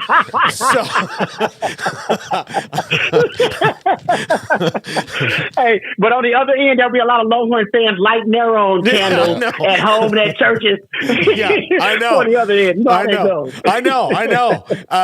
Rod, this is, and Craig mentioned it about the last ride of the Big 12 and the nostalgia and all that. Is there a little bit also of especially after that Texas Tech game where Brett Yormark had thrown a big dart in the offseason and then, they just steamrolled Tech of let's go out just absolutely guns a-blazing? Yeah, I mean, there's also now this discussion about style points, right? That Texas, when they win, they need to win by a large margin, make it look good in case the playoff committee has a decision that comes down to style points, even though they have a better strength of schedule and better strength of record and better record against top 25 teams and common opponents in Oregon. But we still know style points is a part of it. So there is a discussion about, hey, even with this being your last game, in the Big 12, you need to make a statement, not only because of the farewell tour, not only to, silence all the haters and Brett Yormark and company, but also to make a statement to the national college football world about the Longhorns and how good they are. And remember, guys, this is the first time I believe the committee watches all the games together. They actually get in a room together and watch them. Usually, I think they watch them remotely together, or on iPads and stuff like that. So now they get a chance to watch them together. So there is something about winning impressively this weekend. So the committee as a group will go, hey, maybe we need to rethink the whole. There was a moment last week that doesn't come around too often. It was just different. It was special, and you could feel the buzz around the entire country, and that's when Arch Manning made his long-awaited debut there. I guess Malik Murphy's banged up, right? That's apparently what's going on there. But your thoughts on just seeing that unfold, the obvious electricity that surrounds this young man, and just the moment to see that last week of him getting the big debut? It's a great point, guys, because think about it. That game was filled with these big, spectacular moments. You had all three phases of the game scored. You had a kickoff return for a touchdown. You had an interception return for a touchdown. There was a block punt. I mean, that was just great plays. It was a night game, so it was a drone shows and stuff. So the crowd was hyped, and the energy level was really high the entire time. So there were all these moments where the crowd got really loud. And you could ask any Longhorn fan, the crowd got the loudest of the night when Arch Manning came in the third quarter, guys. I BS you not. It is wild. He had to come in and actually tell the crowd to quiet down. He was like, y'all calm down. And I think the crowd was surprised because, like you said, Malik was supposed to go in, but Malik got hurt on one of the kickoff returns. He actually got clipped. I guess he was watching the Jumbotron and he didn't see the guys on the field, and he ended up getting hit by some guy getting blocked on the sideline. He leaves the game. So nobody expected Arch to come in. And I was told that people were texting friends like, hey, I know you were leaving because the Longhorns are up by 40, but you need to get back here, all right, because Arch is in the game. And people started coming back to their seats because of Arch. So I think he looked great, guys. He had the Longhorns only had, I believe, three 3 third-down conversions in that game, if I'm not mistaken. They didn't have a lot. They didn't need a lot. More than, I believe Arch was 2 of those. So Arch did pretty good for a guy. He had a 8-minute touchdown drive, just his second drive of his career, actually. So I thought he actually looked pretty good. He looked calm. He looked cool and collected. You even tell that he was in command of the offense. Usually you don't say that or use that term for a freshman quarterback. So he's special, and I think it was apropos, almost serendipitous that he got in the game and we didn't see Malik, because I think Malik will probably end up moving on, and the future will be Arch. But the word on the street is that Quinn's coming back too. So we got first world problems at quarterback at that. Yeah, you certainly do. Rod, thank you so much. Enjoy Arlington tomorrow. Have a blast, and we'll talk to you soon. All right, thanks, guys. Take care. That's Rod Babers. He's the horn. He's 24/7. He does a lot of things. He's there's so many different things. If you're a Texas fan or you want to watch Texas stuff, you can find Rod Babers in a lot of different ways. So yeah, I don't know if he's with 247. I think he's more Inside Texas. Inside probably. Texas, yeah, that's right. Yeah, there's a difference there, but I don't know his exact resume. But I think that's more or less who he connects with. And correct me if I'm wrong on that. There's a lot of moving around with the media industry at times, and people flipping over from. Especially there this last year, there've been a lot of things. So no, I mean, good stuff there from Rod. He's always got a lot of passion, and there's a lot of optimism in Austin right now for what they're, getting ready to go face, in terms of the matchup tomorrow and potentially beyond that, even bigger matchups in the college football playoff. The Arch thing, I mean, that was, say whatever you want to. I know people they're not Texas fans, may roll their eyes when they hear Arch brought up or. Yeah, Inside Texas, you're right. Yeah. So, good to give the proper credit there. But, the Arch thing was electric. I mean, you could just feel it through the TV. Garrett, did you see that at the time? Okay, but it was something else, man. It just was weird in a good way, and I'm very interested now to see what that looks like moving forward, especially once he gets the full reins, whenever that is. Because, like Rod said, Quinn Ewers is expected to be back. So how does all of that work? I don't know, but that was just like a cherry on top of what was already a pretty good Sunday, because they just bashed Tech. Just. Mm-hmm. Beat them up and left no doubts about who the better team was. And, any hope that the Big 12 is going to have some fairy tale scenario where somebody jumped up and bit the Longhorns or whatever, that was not in the cards in any way, shape, or form last week. So, life's good down there right now. And Oklahoma State's one of the last barriers to try and, change that. But they're heavy favorites for a reason, but there's, you go and play the game for a reason. So we'll see what the Pokes can do against the Longhorns tomorrow. Yes. All right, Craig. So while we have a minute before we go to our next guest, let's kind of get into some of the news of the day that we haven't gotten to. I would think the biggest news of the day we haven't talked about is Cam Ward is in the transfer portal. And the Athletics talked to Bruce Feldman and Max Olson did a column today about, kind of grading those guys. And the Power 5 GM that they talked to said that Cam Ward is the other one who's totally worth the money when it comes to that, 7-figure payout for a quarterback. I would think that he is going to have 7 million suitors. And some of them are playing in the next 2 days for sure. Most likely. Yeah. I'm trying to think of the conference championship games. I'm sure some of those teams involved will want him. No, he's prolific quarterback with big numbers and big time, playmaking ability. And the season kind of got away from Washington State there, but he was week in and week out for the most part a very strong piece, if not the strongest piece of that roster. I mean, done wonders up in the Pac-12. Side of things since he came over from Incarnate Word a couple years back. And, Texas guy, so maybe he gets closer to home. But I don't know. He's been away now a couple years across the other side of the country, so maybe he's fine going wherever. I know this. You give a big enough price tag, and I'm sure he'll be fine going just about anywhere at this point. But there's going to be big-time offers for him, and understandably so. He's a big-time player, and I think in the right fit, he's absolutely a guy that's right at the top of the portal quarterbacks list, without a doubt. So, he's going to make himself some bread, and there's going to be a lot of people lining up if they haven't already, because considering the rumors kind of started out these last couple of days, I'm sure he's already been flooded with interest, and yeah, that's gonna be something to watch for sure. I'll just say the last C Ward that played at Florida State won the Heisman Trophy. That's true. Just say that. I mean, that'd be a place for him. I mean, anybody that needs a quarterback would be a place for him, but I mean, particularly a Florida State or like Oregon. Would be good. Washington, Washington, State. That would be kind of cold though, wouldn't it? I mean, to go from Washington State to Washington, that'd be kind of cold-blooded. I'll just tell you, of everybody who's playing in the next couple days, FSU, Oregon, Washington, Michigan, Oklahoma State, and will all need a new quarterback next year. Like all of them. Carson Beck and Jalen Milroe should both be back at Georgia and Alabama. Texas, we just heard from Rod. I mean, they're not going to they're going to have probably Quinn Ewers coming back. And so all those teams will have a new quarterback. I guess J.J. McCarthy could come back. He's not going to. He's going to go to the pros.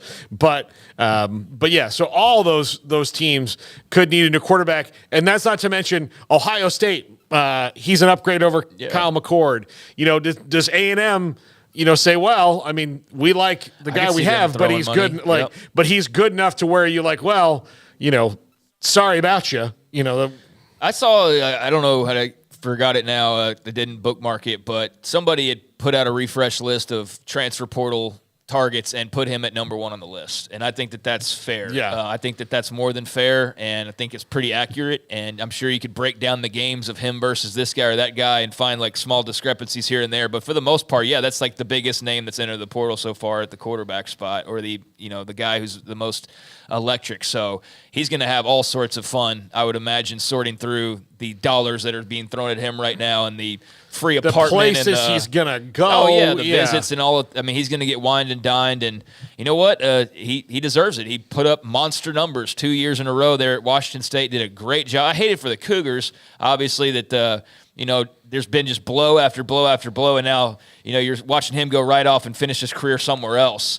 That's always kind of that's the thing with Shapen is like, I don't even know how much you just want him to finish at Baylor, right? Like you want to see those guys finish where they started, but so that's I'm sure tough for Cougs fans who are already dealing with a lot. But yeah, I mean, no surprise that rumors are out there he's going to jump in. He has now officially, and let the race begin for one of the biggest prospects in this cycle. Yeah, he's a grad transfer. So I mean, you're talking about a year, maybe two. Like again, 1 or 2 years, and I don't think it's 2, but it might be 2. For what? For his eligibility. Oh yeah. But I would imagine he's going to go play 1 year and then he'll be off to the NFL. Yeah, absolutely. And that's part of this is staying at Washington. There's just so much I get it from the loyalty standpoint, you want to stay there, all those things, especially since they were the school that bet on him the hardest, and he followed his coach, Eric Morris, who's now at North Texas, where he's not going to go. Boy, that would be something. Yeah, where he's not going to go. But Eric Morris brought him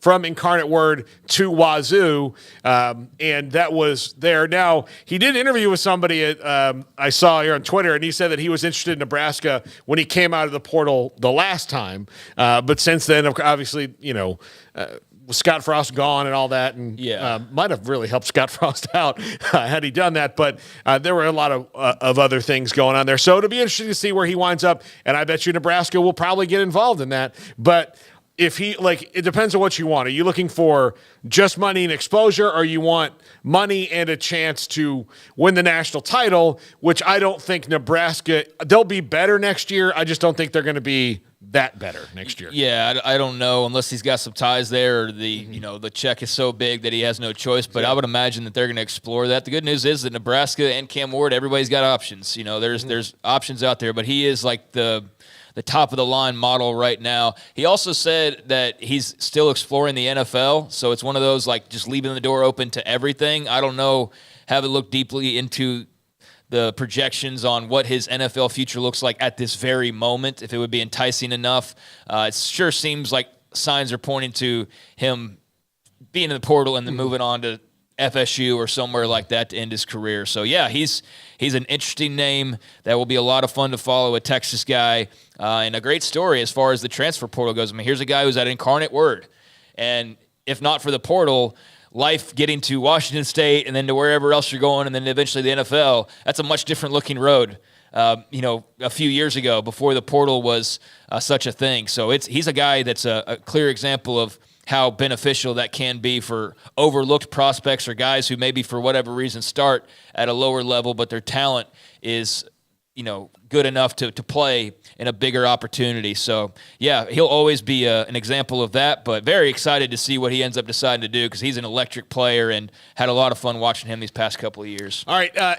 What else have we missed today? The only other thing really, in terms of like certified official things that aren't just speculation or rumor and that kind of thing right now, although that's fun too. We mentioned Tate Rodemaker, not ruled out, but certainly looking dicey as to whether or not he will play in the ACC title game thanks to the concussion suffered. He's a game day decision, so there is that. How nervous are you about that, by the way? You haven't because we started talking at the beginning of the show, but it was awkward because like 30 seconds in, Dave Aranda's like hovering, and he just walked in, so it was kind of a butchered conversation at the start because we were so trying to get him into his seat. So we kind of touched on it, but not really. Yeah. So I think that if you gave Brock, if this was them going to play a regular bowl game against, like, say they're playing Louisville in a bowl game, which is not a conference game,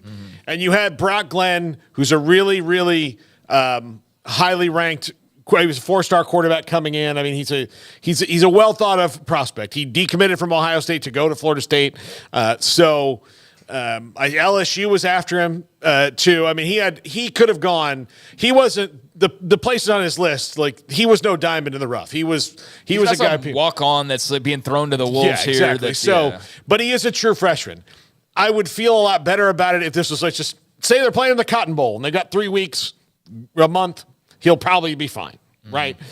He's got that kind of skill set where he's going to get all the reps. Then they can figure out those things. The thing is that this is the first week he's had first team reps. The majority of them, Tate Rodemaker has done some teamwork and mostly individual drills because, again, they're trying to get him through the concussion protocol. So if Florida State wins the game, I would assume that Tate Rodemaker would be available for the playoff, just given the fact that they'll have that time. But I think if they can get the reps and get it right, that Brock Glenn can be serviceable enough to win the game. But just like Tate, like, nothing really changes that much from Tate to Brock, because this is going to be about Florida State's, the rest of the team of studs being studs. Because last week, it was not on Tate to win the game. It was on Tate to not lose the game, and that's what they did. Trey Benson scored 3 touchdowns. That's how they won the game. So the defense, Jared Verse and those guys stepped up big when Jared Verse had a sack where he literally threw the left tackle into Max Brown at the end of the game.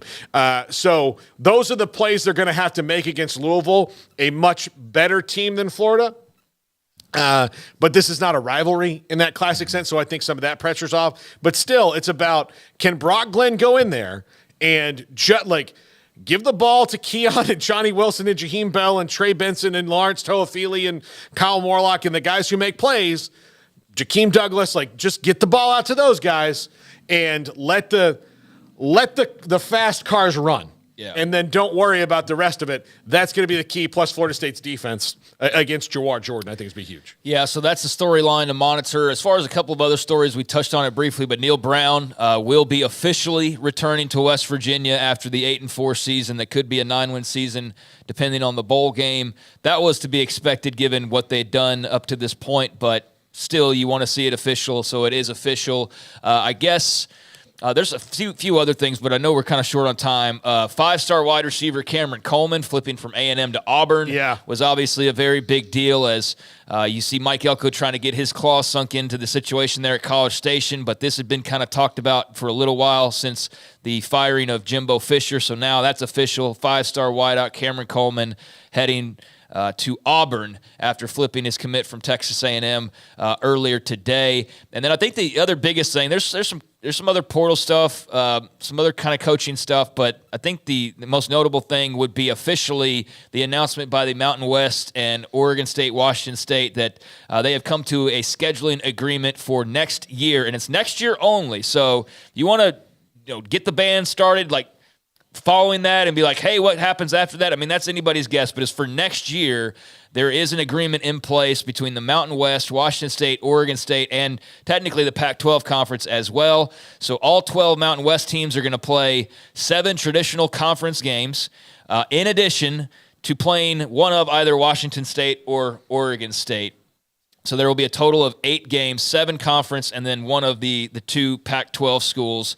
But the Pac-12 games will not count towards the actual conference standings. So that is one of the catches here. And neither one of Oregon State or Washington State will be eligible to play for the Mountain West Championship. So this is basically just, we need games, and you have games, and we both benefit, and we're going to also pay you. $14 million, right? The Pac-2 is also going to pay the Mountain West $14 million from their pot of money to get this arranged as well. So won't be able to play for the title.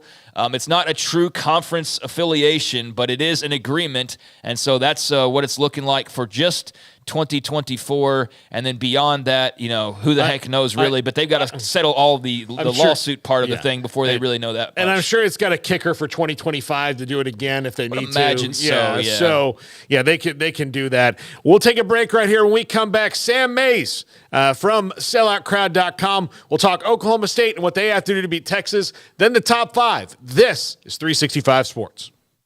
One size fits all. That may be all right for an adjustable belt or cheap sunglasses, but when it comes to your financial needs, no one wants a one-size-fits-all strategy. Ben Erlinson, your Edward Jones financial advisor, knows that his most important goals are yours. That's why he takes the time to understand your needs, knowing you. That's how Edward Jones makes sense of investing. Ben Erlinson, 100 North 6th Street in Waco, 254-759-8533. Edward Jones, member SIPC.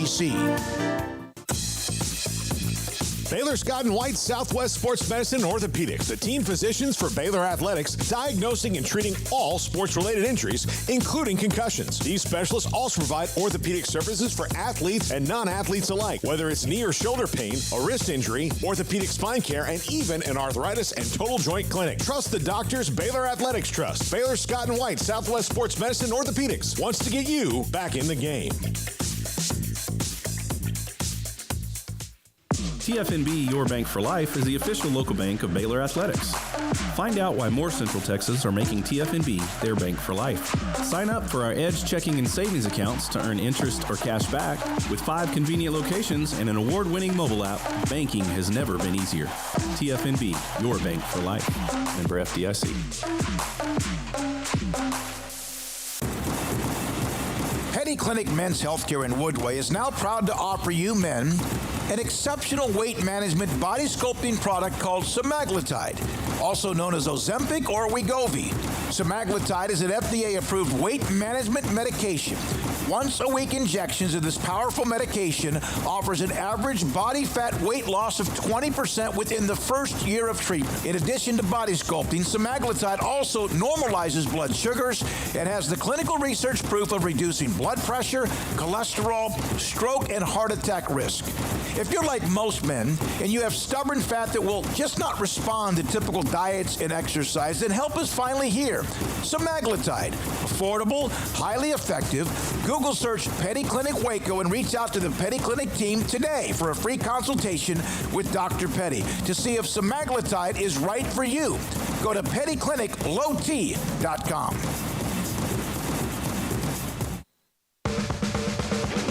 This is 365 Sports, powered by Sikkim365.com.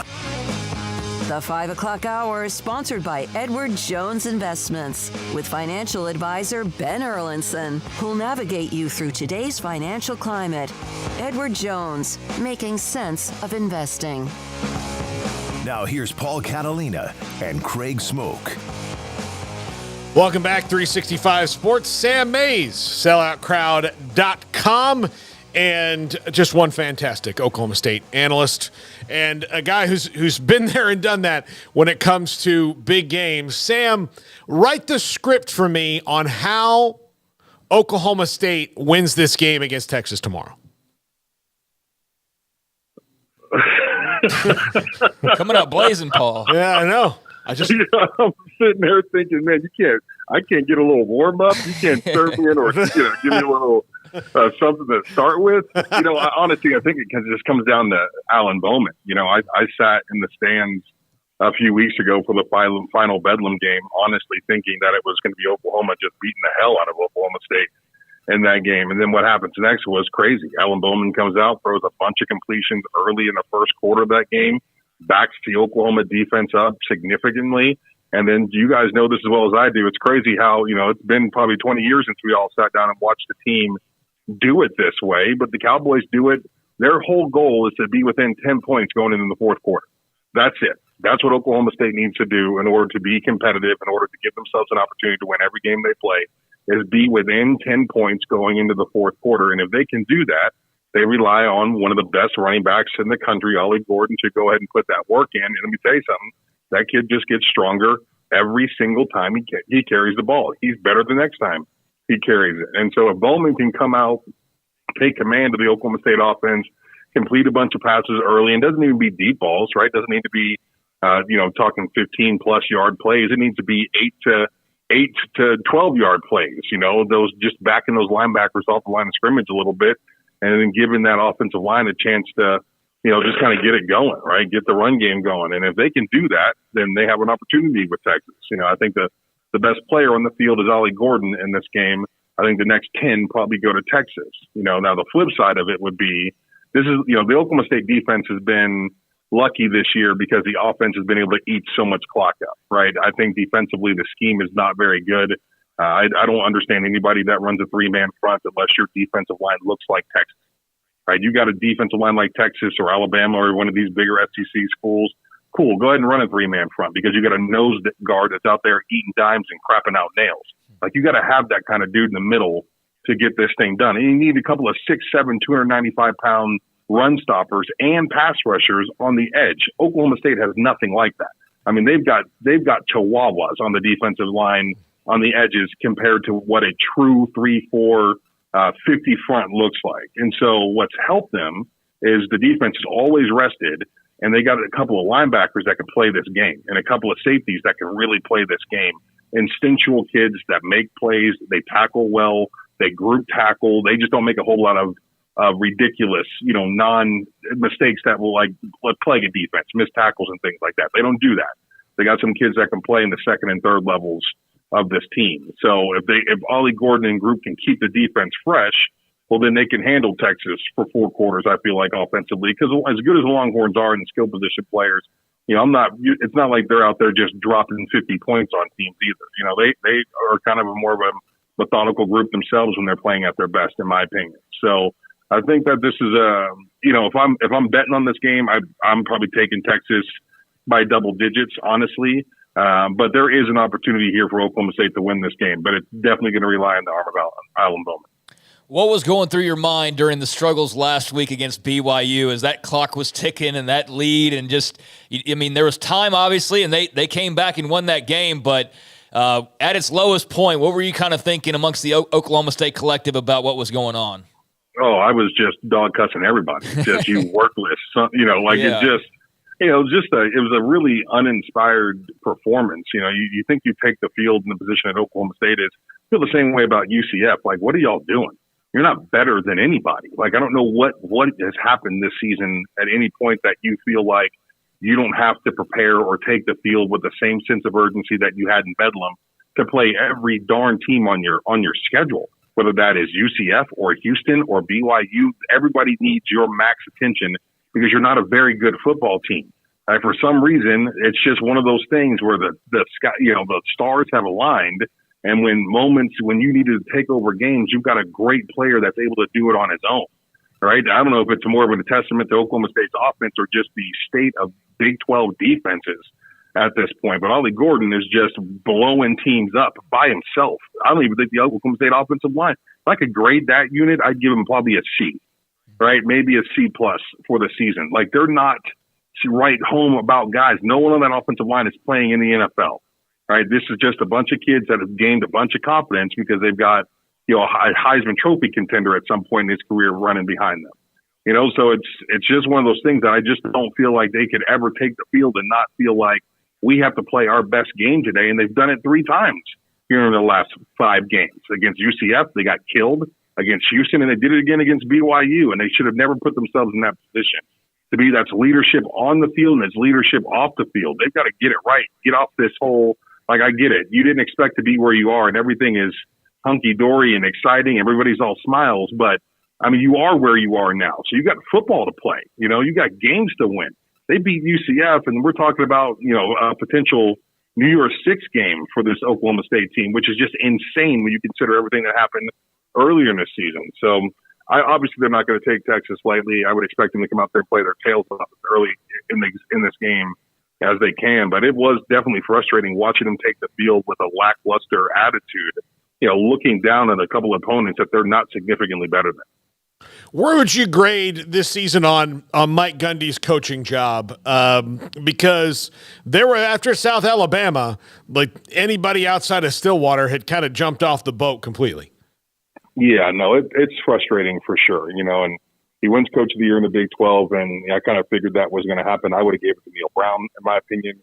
You know, Mike Gundy is a elder statesman in this league. That guy's been around way too long to take the field in the first 4 games of the season running a 3-quarterback system. Have the worst loss in 20 years to a South Alabama team that didn't deserve to be playing in Stillwater, let alone beating them the way that they did it. And you lose to Iowa State on the road, and Iowa State's defense is somehow, some way, one of the best in the league every year. And so I can, you know, I'll take that, an Iowa State loss, but there's no way you should have lost to South Alabama. There's no way you should have lost to UCF the way that you did.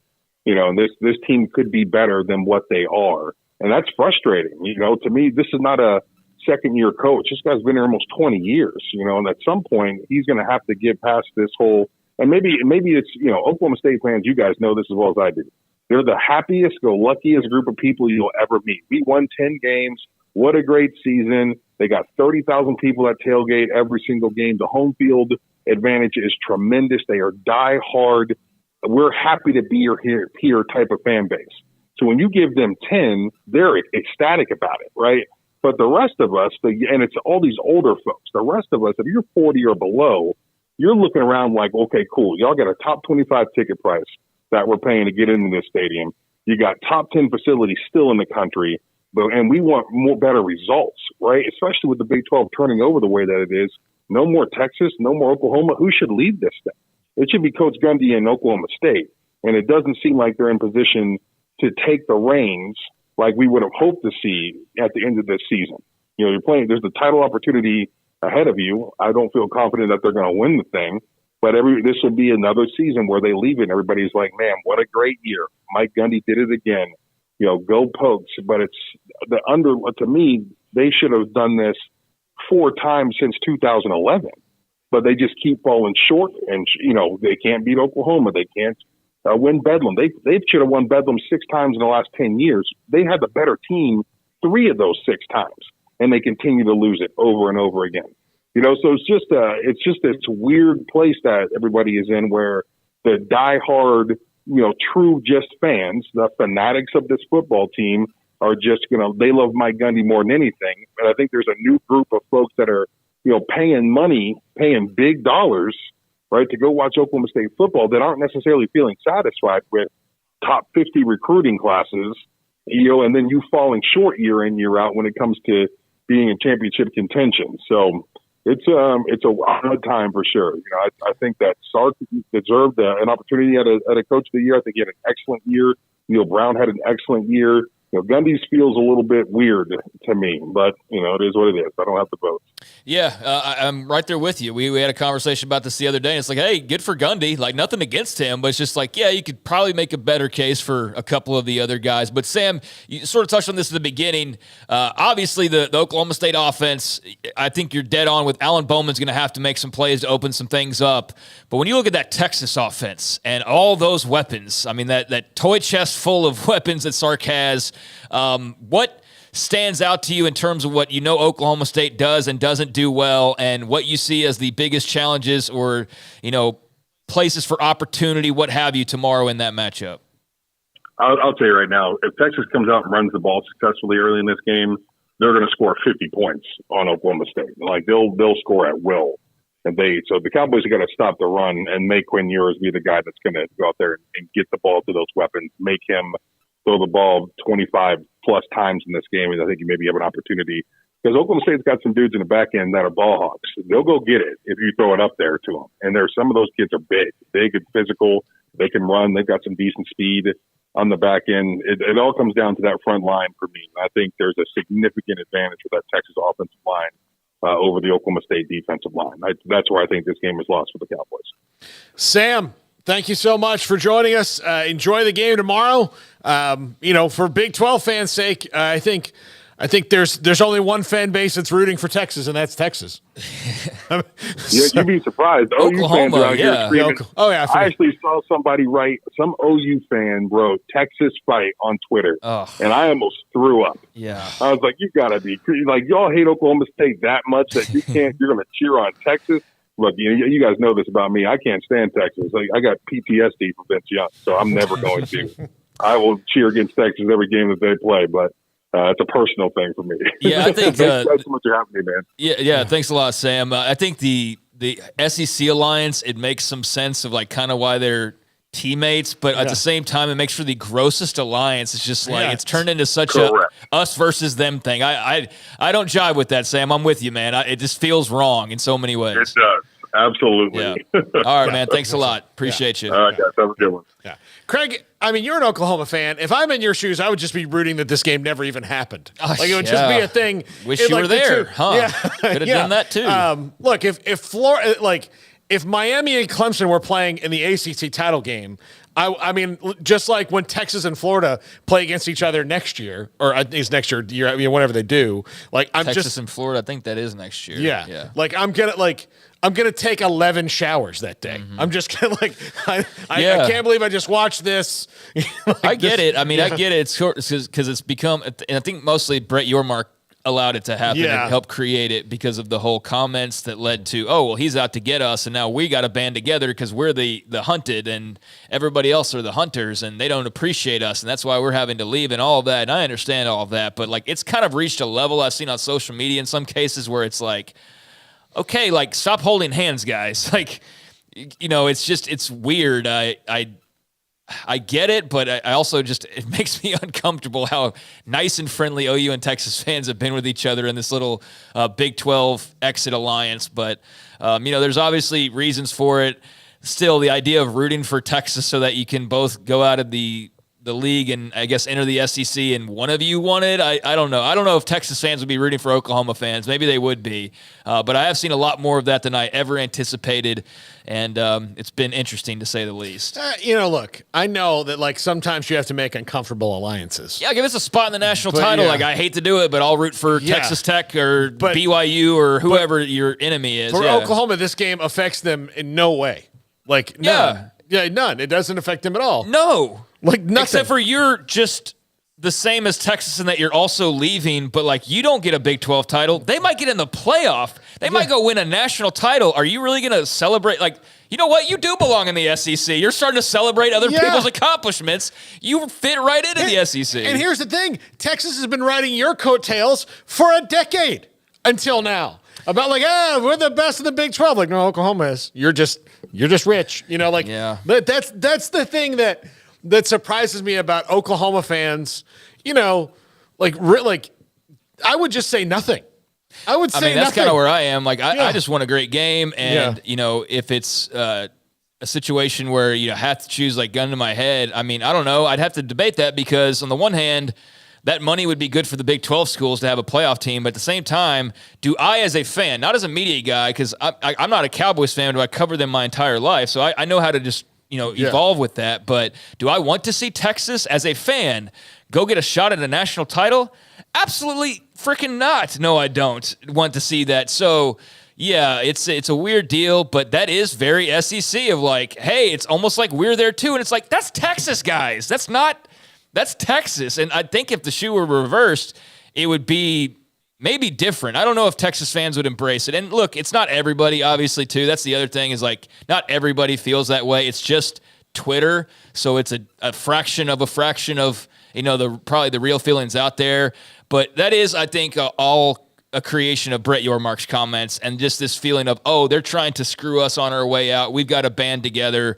But at this point, when you're talking about, a team going and getting some pretty big accolades and wins while you're on the sidelines watching, I don't know if I'd be rooting for that exactly, because that's a team that will now have a bit more momentum than you do heading into this next iteration, and that's your future for the long term. I'll just tell you, unless you're one of those teams in the SEC that's actually won a title, and the money's good, like that's helped you, but it has not helped you on the field. Like, it has not helped Kentucky on the field that Alabama's won 1 million national titles.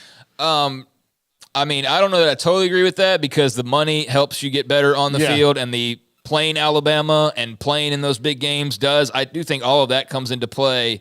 But like the celebrating that like you won a national title, that's the weird part to me and always has been. I can get, like, if the Big 12 had won 9 out of the 10 national titles and like 5 of them were by different teams, I understand how that develops. That pride of like, we're the best, we play in the best league. I totally understand all of that.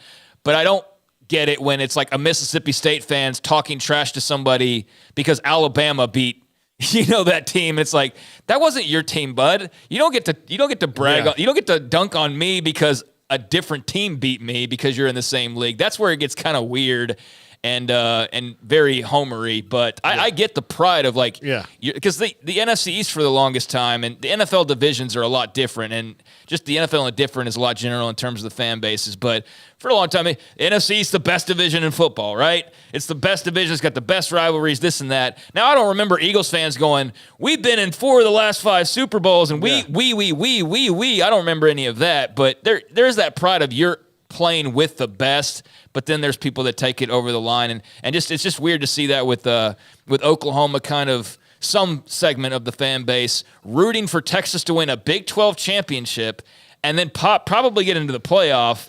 I would want to be seeing the exact opposite if the only reward really is that you get to dunk on Brett Yormark on the way out and some Twitter people. Like, that's your reward for Texas going and winning all these things. So that's why it's so strange to me. It's just not right. It's time for the top 5. It's time for Paul Catalina's Top 5, brought to you by Texas Beef House. Where's the best beef in Texas? Your house when you order from Texas Beef House. Unleash the flavor of Texas-raised Wagyu. From our pasture to your plate, TexasBeefHouse.com. Top 5 teams that need to work the portal. We'll do a lot of portal stuff here in the next few days. If Cam Ward doesn't have a new school by Monday when he puts his name in the portal, because that's not – well, I mean, he could because he's already in because he's a grad transfer. So if he doesn't have a new school by Monday, I think he's probably going to be my Monday. I think if he's got a new school by Monday, he better have one heck of a deal already arranged, or else I'd be taking the visits and seeing what I can get out of that thing. But the portal is going to be a hot and heavy topic, obviously, moving forward here. Yeah, absolutely. Next week, and we'll probably do a CFP one if I'm emotionally stable enough to do it, depending on this weekend. You guys might see me as I won't have my hair won't be kempt. Like, I'll just have like a mustard stain on my shirt. Yeah. You'll be like, when did that happen? I don't know. Just the days fly off the calendar post FSU's non-playoff bid. Yeah. If that happens, we'll see. But anyway, number 5, Colorado. They're going to have to keep working the portal. High school recruiting has been in flux. This happens. I think it's weird, the narrative going on around Colorado right now, because this kind of happens after year 1 of most first-year coaches, where you do a lot of portal stuff. There's some guys, it works out, doesn't work out. There's commits, decommits, because they see how you're going and things are changing. But Colorado's still going to have to be heavy in the portal, but they need to especially look at their offensive line. And I say that because Shedeur is probably coming back, and he and Travis Hunter, the best 2 players on your roster. Shedeur, the most valuable player on your roster because he's your quarterback, and he's an NFL quarterback, and you need to keep him from getting hurt again. And that is not something they did well this year. Plus, they will have a likely completely new offensive staff, and I would not, or at least a new coordinator, and I would not be surprised to see them have a new defensive coordinator as well after year 1. So there's going to be a lot of portal there. They've got to get better. anywhere else that they get better, they've got to get better up front. Yeah, and I want to go back for just 1 second to the Oklahoma-Texas thing, 'cause I do want to clarify for later comments. I get it. If you're an Oklahoma fan, you're also, if you're not rooting for Texas, you're then therefore seeing Oklahoma State win a Big 12 championship. So it is a bit of a debacle that they have in front of them as fandoms. But I do get that side of it, and that's why you might lean Texas, is you don't want to see the Pokes win a Big 12 championship on the way out and let the Big 12 get the last laugh. But it's just strange to see the friendship or the alliance that's developed over the last year. It's been going on for a while now. So to Colorado, it's been interesting to see the kind of negative, I guess, vibes out there right now. You got an article I read the other day talking to some former players about their exit, and it kind of feels like people are getting their receipts on Deion right now, doesn't it? Like they're, so all that talk in the beginning of the season, that whole first month, and everybody's Deion this and Deion that, Coach Prime this, Coach Prime that, and now you look up and they're not even making a bowl game after that terrific start.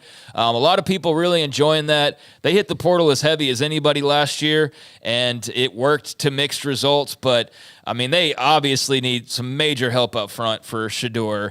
That's first things first, which I guess you've got to sort out your coaching staff as well. But, yeah, I'd imagine they'll be deep in the portal again. You just wonder, to what degree are they going to get in the NIL game? Because I think last year you're able to play off. It's Deion Sanders. Like, come play here. It's Deion Sanders. But I think now with the way the season went, it's like, and you guys are saying you're not going to just throw bags at everybody, because I think people thought that that's what they would do. I think also part of him saying that is them saying, like, hey, look, we've got a lot of money for you, but you got to, like, we need to spread it out. Yeah, like, let's make sure the bravado matches the budget. Right, yeah. And so I think that's got maybe people being a little bit more, cautious as far as just fully just jumping onto the Colorado train here. But, yeah, I mean, they'll be heavy in there. They're going to have to be very, interested to see what Deion's plans are for this offseason, because it was such a taboo thing last year, and we saw how it worked out. So now, does he go to the well once again? What kind of changes and approach does he make? Who does he hire?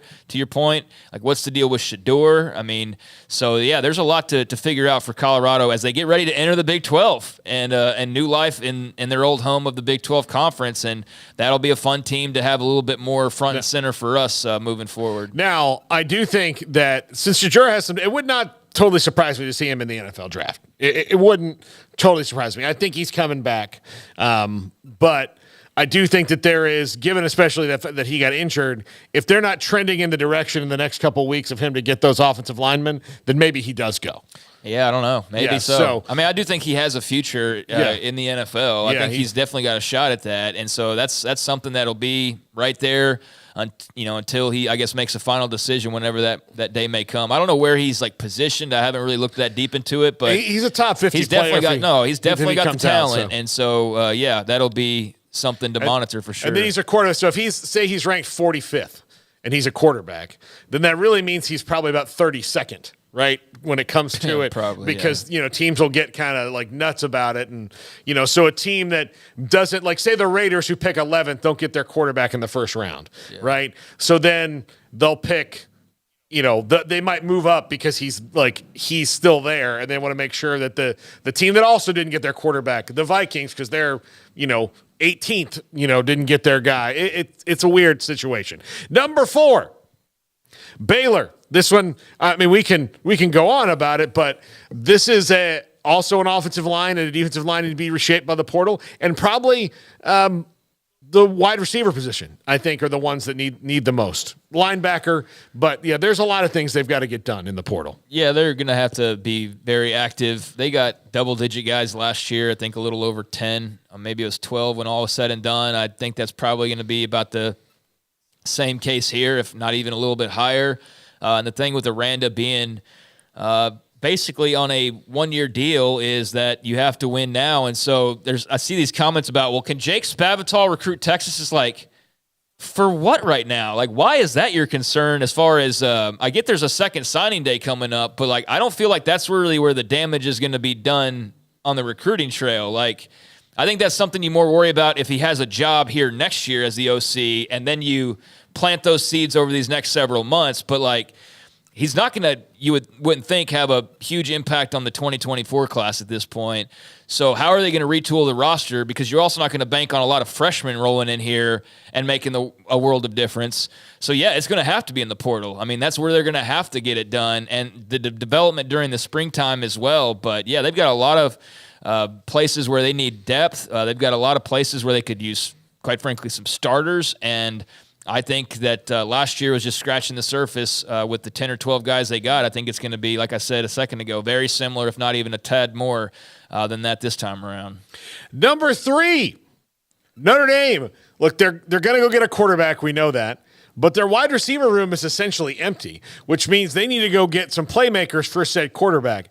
They did not really do that for Sam Hartman, and I think it did cost them in the bigger games this year. I don't think there were many wide receivers that would have helped them in that Louisville game. Louisville was fired up to have Notre Dame in their place and beat them, but I think it would have helped them against Ohio State, especially maybe not let that game come down to what it did in that loss. And I think it would have certainly helped them against Clemson when they lost to them as well.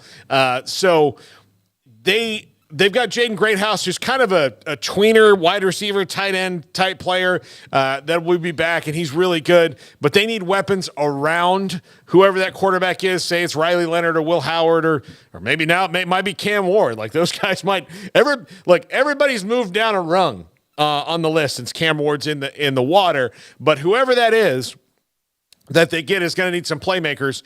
And Notre Dame's good pretty much everywhere else, and I'm sure they'll get a couple here and there. But they absolutely need to get some wide receivers for whoever their quarterback is next year. Yeah, they've been hit by the portal kind of hard already. So that's certainly the top position that you look at. And Riley Leonard seems to be the big splash that we're all awaiting, whether that's Notre Dame or not. I mean, all signs have been pointing to that, but certain players jump in, and we heard yesterday, just wait till you see on Monday, like the names that are going to be dropping in. So we haven't even opened this thing up fully yet. Like the door's cracked for the older folks basically. And then, or it's like 21 and up right now. And then, next can be free for all, like all ages come on board the transfer portal. So yeah, we'll see how that shapes up. But no, wide receiver is an area that right now, this very moment, given the recent events, is certainly a priority among some other spots. So, yeah, I think that they're going to be very active. Number 2, Florida. Graham Mertz is coming back. That is good news because then they can kind of bring DJ Lagway along slowly. They've still got him in the fold. He hasn't decommitted. He's been rock solid with the Gators all through this, and the Jaden Rashada thing already kind of made it easier for him. So that's good for them. But they've got to get better. Everybody needs to get better up front. The Gators, though, do need. This is the thing that's shocked me the most about Florida. They were so bad at the skill positions. Not running back. Running back was fine. But at wide receiver outside of Ricky Pearsall, that really, and Garrett, just give me a nod. That's kind of surprising. Like, you watch the Gators a lot like I do. Like, that was always something that even their bad teams, like, they had, 4 guys that could school you if the quarterback was right. And they just didn't have that. And that was surprising to me. And the defensive back was surprising to me. So they've got a couple of areas that were normally, especially where they are, and you can go in and say, come play for the Chomp Chomps, you get free jorts. They can get people all the time. But they just haven't done it. It's been surprising to me because it was – like the next one on this list, the skill guys seemingly were easy, and it was the other things that were hard. But Florida's maybe flipped that a little bit. Yeah, I think you've touched on. I don't know as much about them or follow them as closely as you do. But yeah, I mean, Billy Napier's got to do something. It feels like he's, managed okay, but they're kind of at a tipping point of need to see some results. And by the way, Graham Mertz, 20 TDs, 3 INTs this year. So he was efficient. For him, yeah. He was efficient. They've got to get better on that side of the ball, but he was efficient. But yeah, they've got to, he's got to get some guys who can go score. Like that was watching them this year outside of ATN and Montrell Johnson, their running back is pretty good too. But Ricky Pearsall can make every catch, but he's gone. He's an NFL receiver. I think he's going to be one of those guys like Puka Nacua that as a rookie next year is going to really show out. But outside of Ricky Pearsall, they didn't have anybody that was terrifying, and that was surprising to me for the Gators. And number 1, Miami. they got a lot better along the lines this year. Offensive and defensive line were a lot better. Mario Cristobal did a great job with that. Running backs, fine. Wide receivers, okay. But they do need to go get a couple of plus guys. The defense was good, not great, but good enough, and they looked like they were on the upswing. But the biggest thing Miami has to do is get a quarterback. Mario Cristobal is not going to win there until he is consistent there. Maybe it's Emory Williams. He didn't really play that much. The only time we saw him start was almost like 4 quarters against Florida State, and he broke his arm at the end of that game. So is it him or is it a transfer guy? I think it's probably going to be a transfer player, but can they get in on that? Have they done enough to make somebody want to come there that's going to get them over the hump? And, you've got, like, I didn't list Clemson on this because it's kind of obvious that Clemson needs to do that, but they don't need to do it as badly as some of these teams because Dabo's still really good at developing players, and their NIL is actually good. That's just not something we hear about. He's good at retaining players. They don't lose a lot, but when they do lose guys, they don't replace them, and that's kind of a weird thing that he's done there. But Miami, they need a quarterback almost as bad as anybody in the country for Mario Cristobal to take that next step. Well, there's a lot of quarterbacks that are going to be in the portal, so they'll have their fair share with all that John Ruiz money. Oh, wait, no, he doesn't. Is he involved still? I don't know. We haven't heard his name in a long time. I think he's one of those guys. The other NIL money they have. I think one of those guys that'll always be involved. It's just that John Ruiz and his company won't be involved. It'll just be like, oh, I'm Ed. I'm Ed. Mm-hmm. Yeah, I've got some money for you. That was, I don't know, that name just popped in my head for the first time in like a year. So, But, no, I mean, Tyler Van Dyke off to, new scenes and a new place. And, that leaves a void there for them to go dip on into the portal. And, I don't know, you get some of the more vocal participants of a fan base, kind of like I was talking about Oklahoma or, Texas. They don't speak for everybody, but a lot of Miami fans that are as braggadocious as ever that feel like, hey, there's just a portal, pickup away or a few portal pickups away from being the kings of college football again. So it's the offseason, baby. That means optimism for everybody, basically. And Miami is certainly in that position right now. I would imagine they're going to be heavily involved in the quarterback circuit when it comes to who's finally all in there officially. And, come Monday, we'll know a lot more because a lot of other names will be a part of this pool of players. Absolutely. Garrett, thanks a lot. Thanks a lot to all our guests. Thanks to Dave Aranda for coming into the studio. We're hoping to get Jake Spavital for Monday. I think we can get that worked out so we can get Jake Spavital for Monday. So that'll come up. Have a great weekend. Enjoy the games starting tonight, everybody. We'll see you Monday.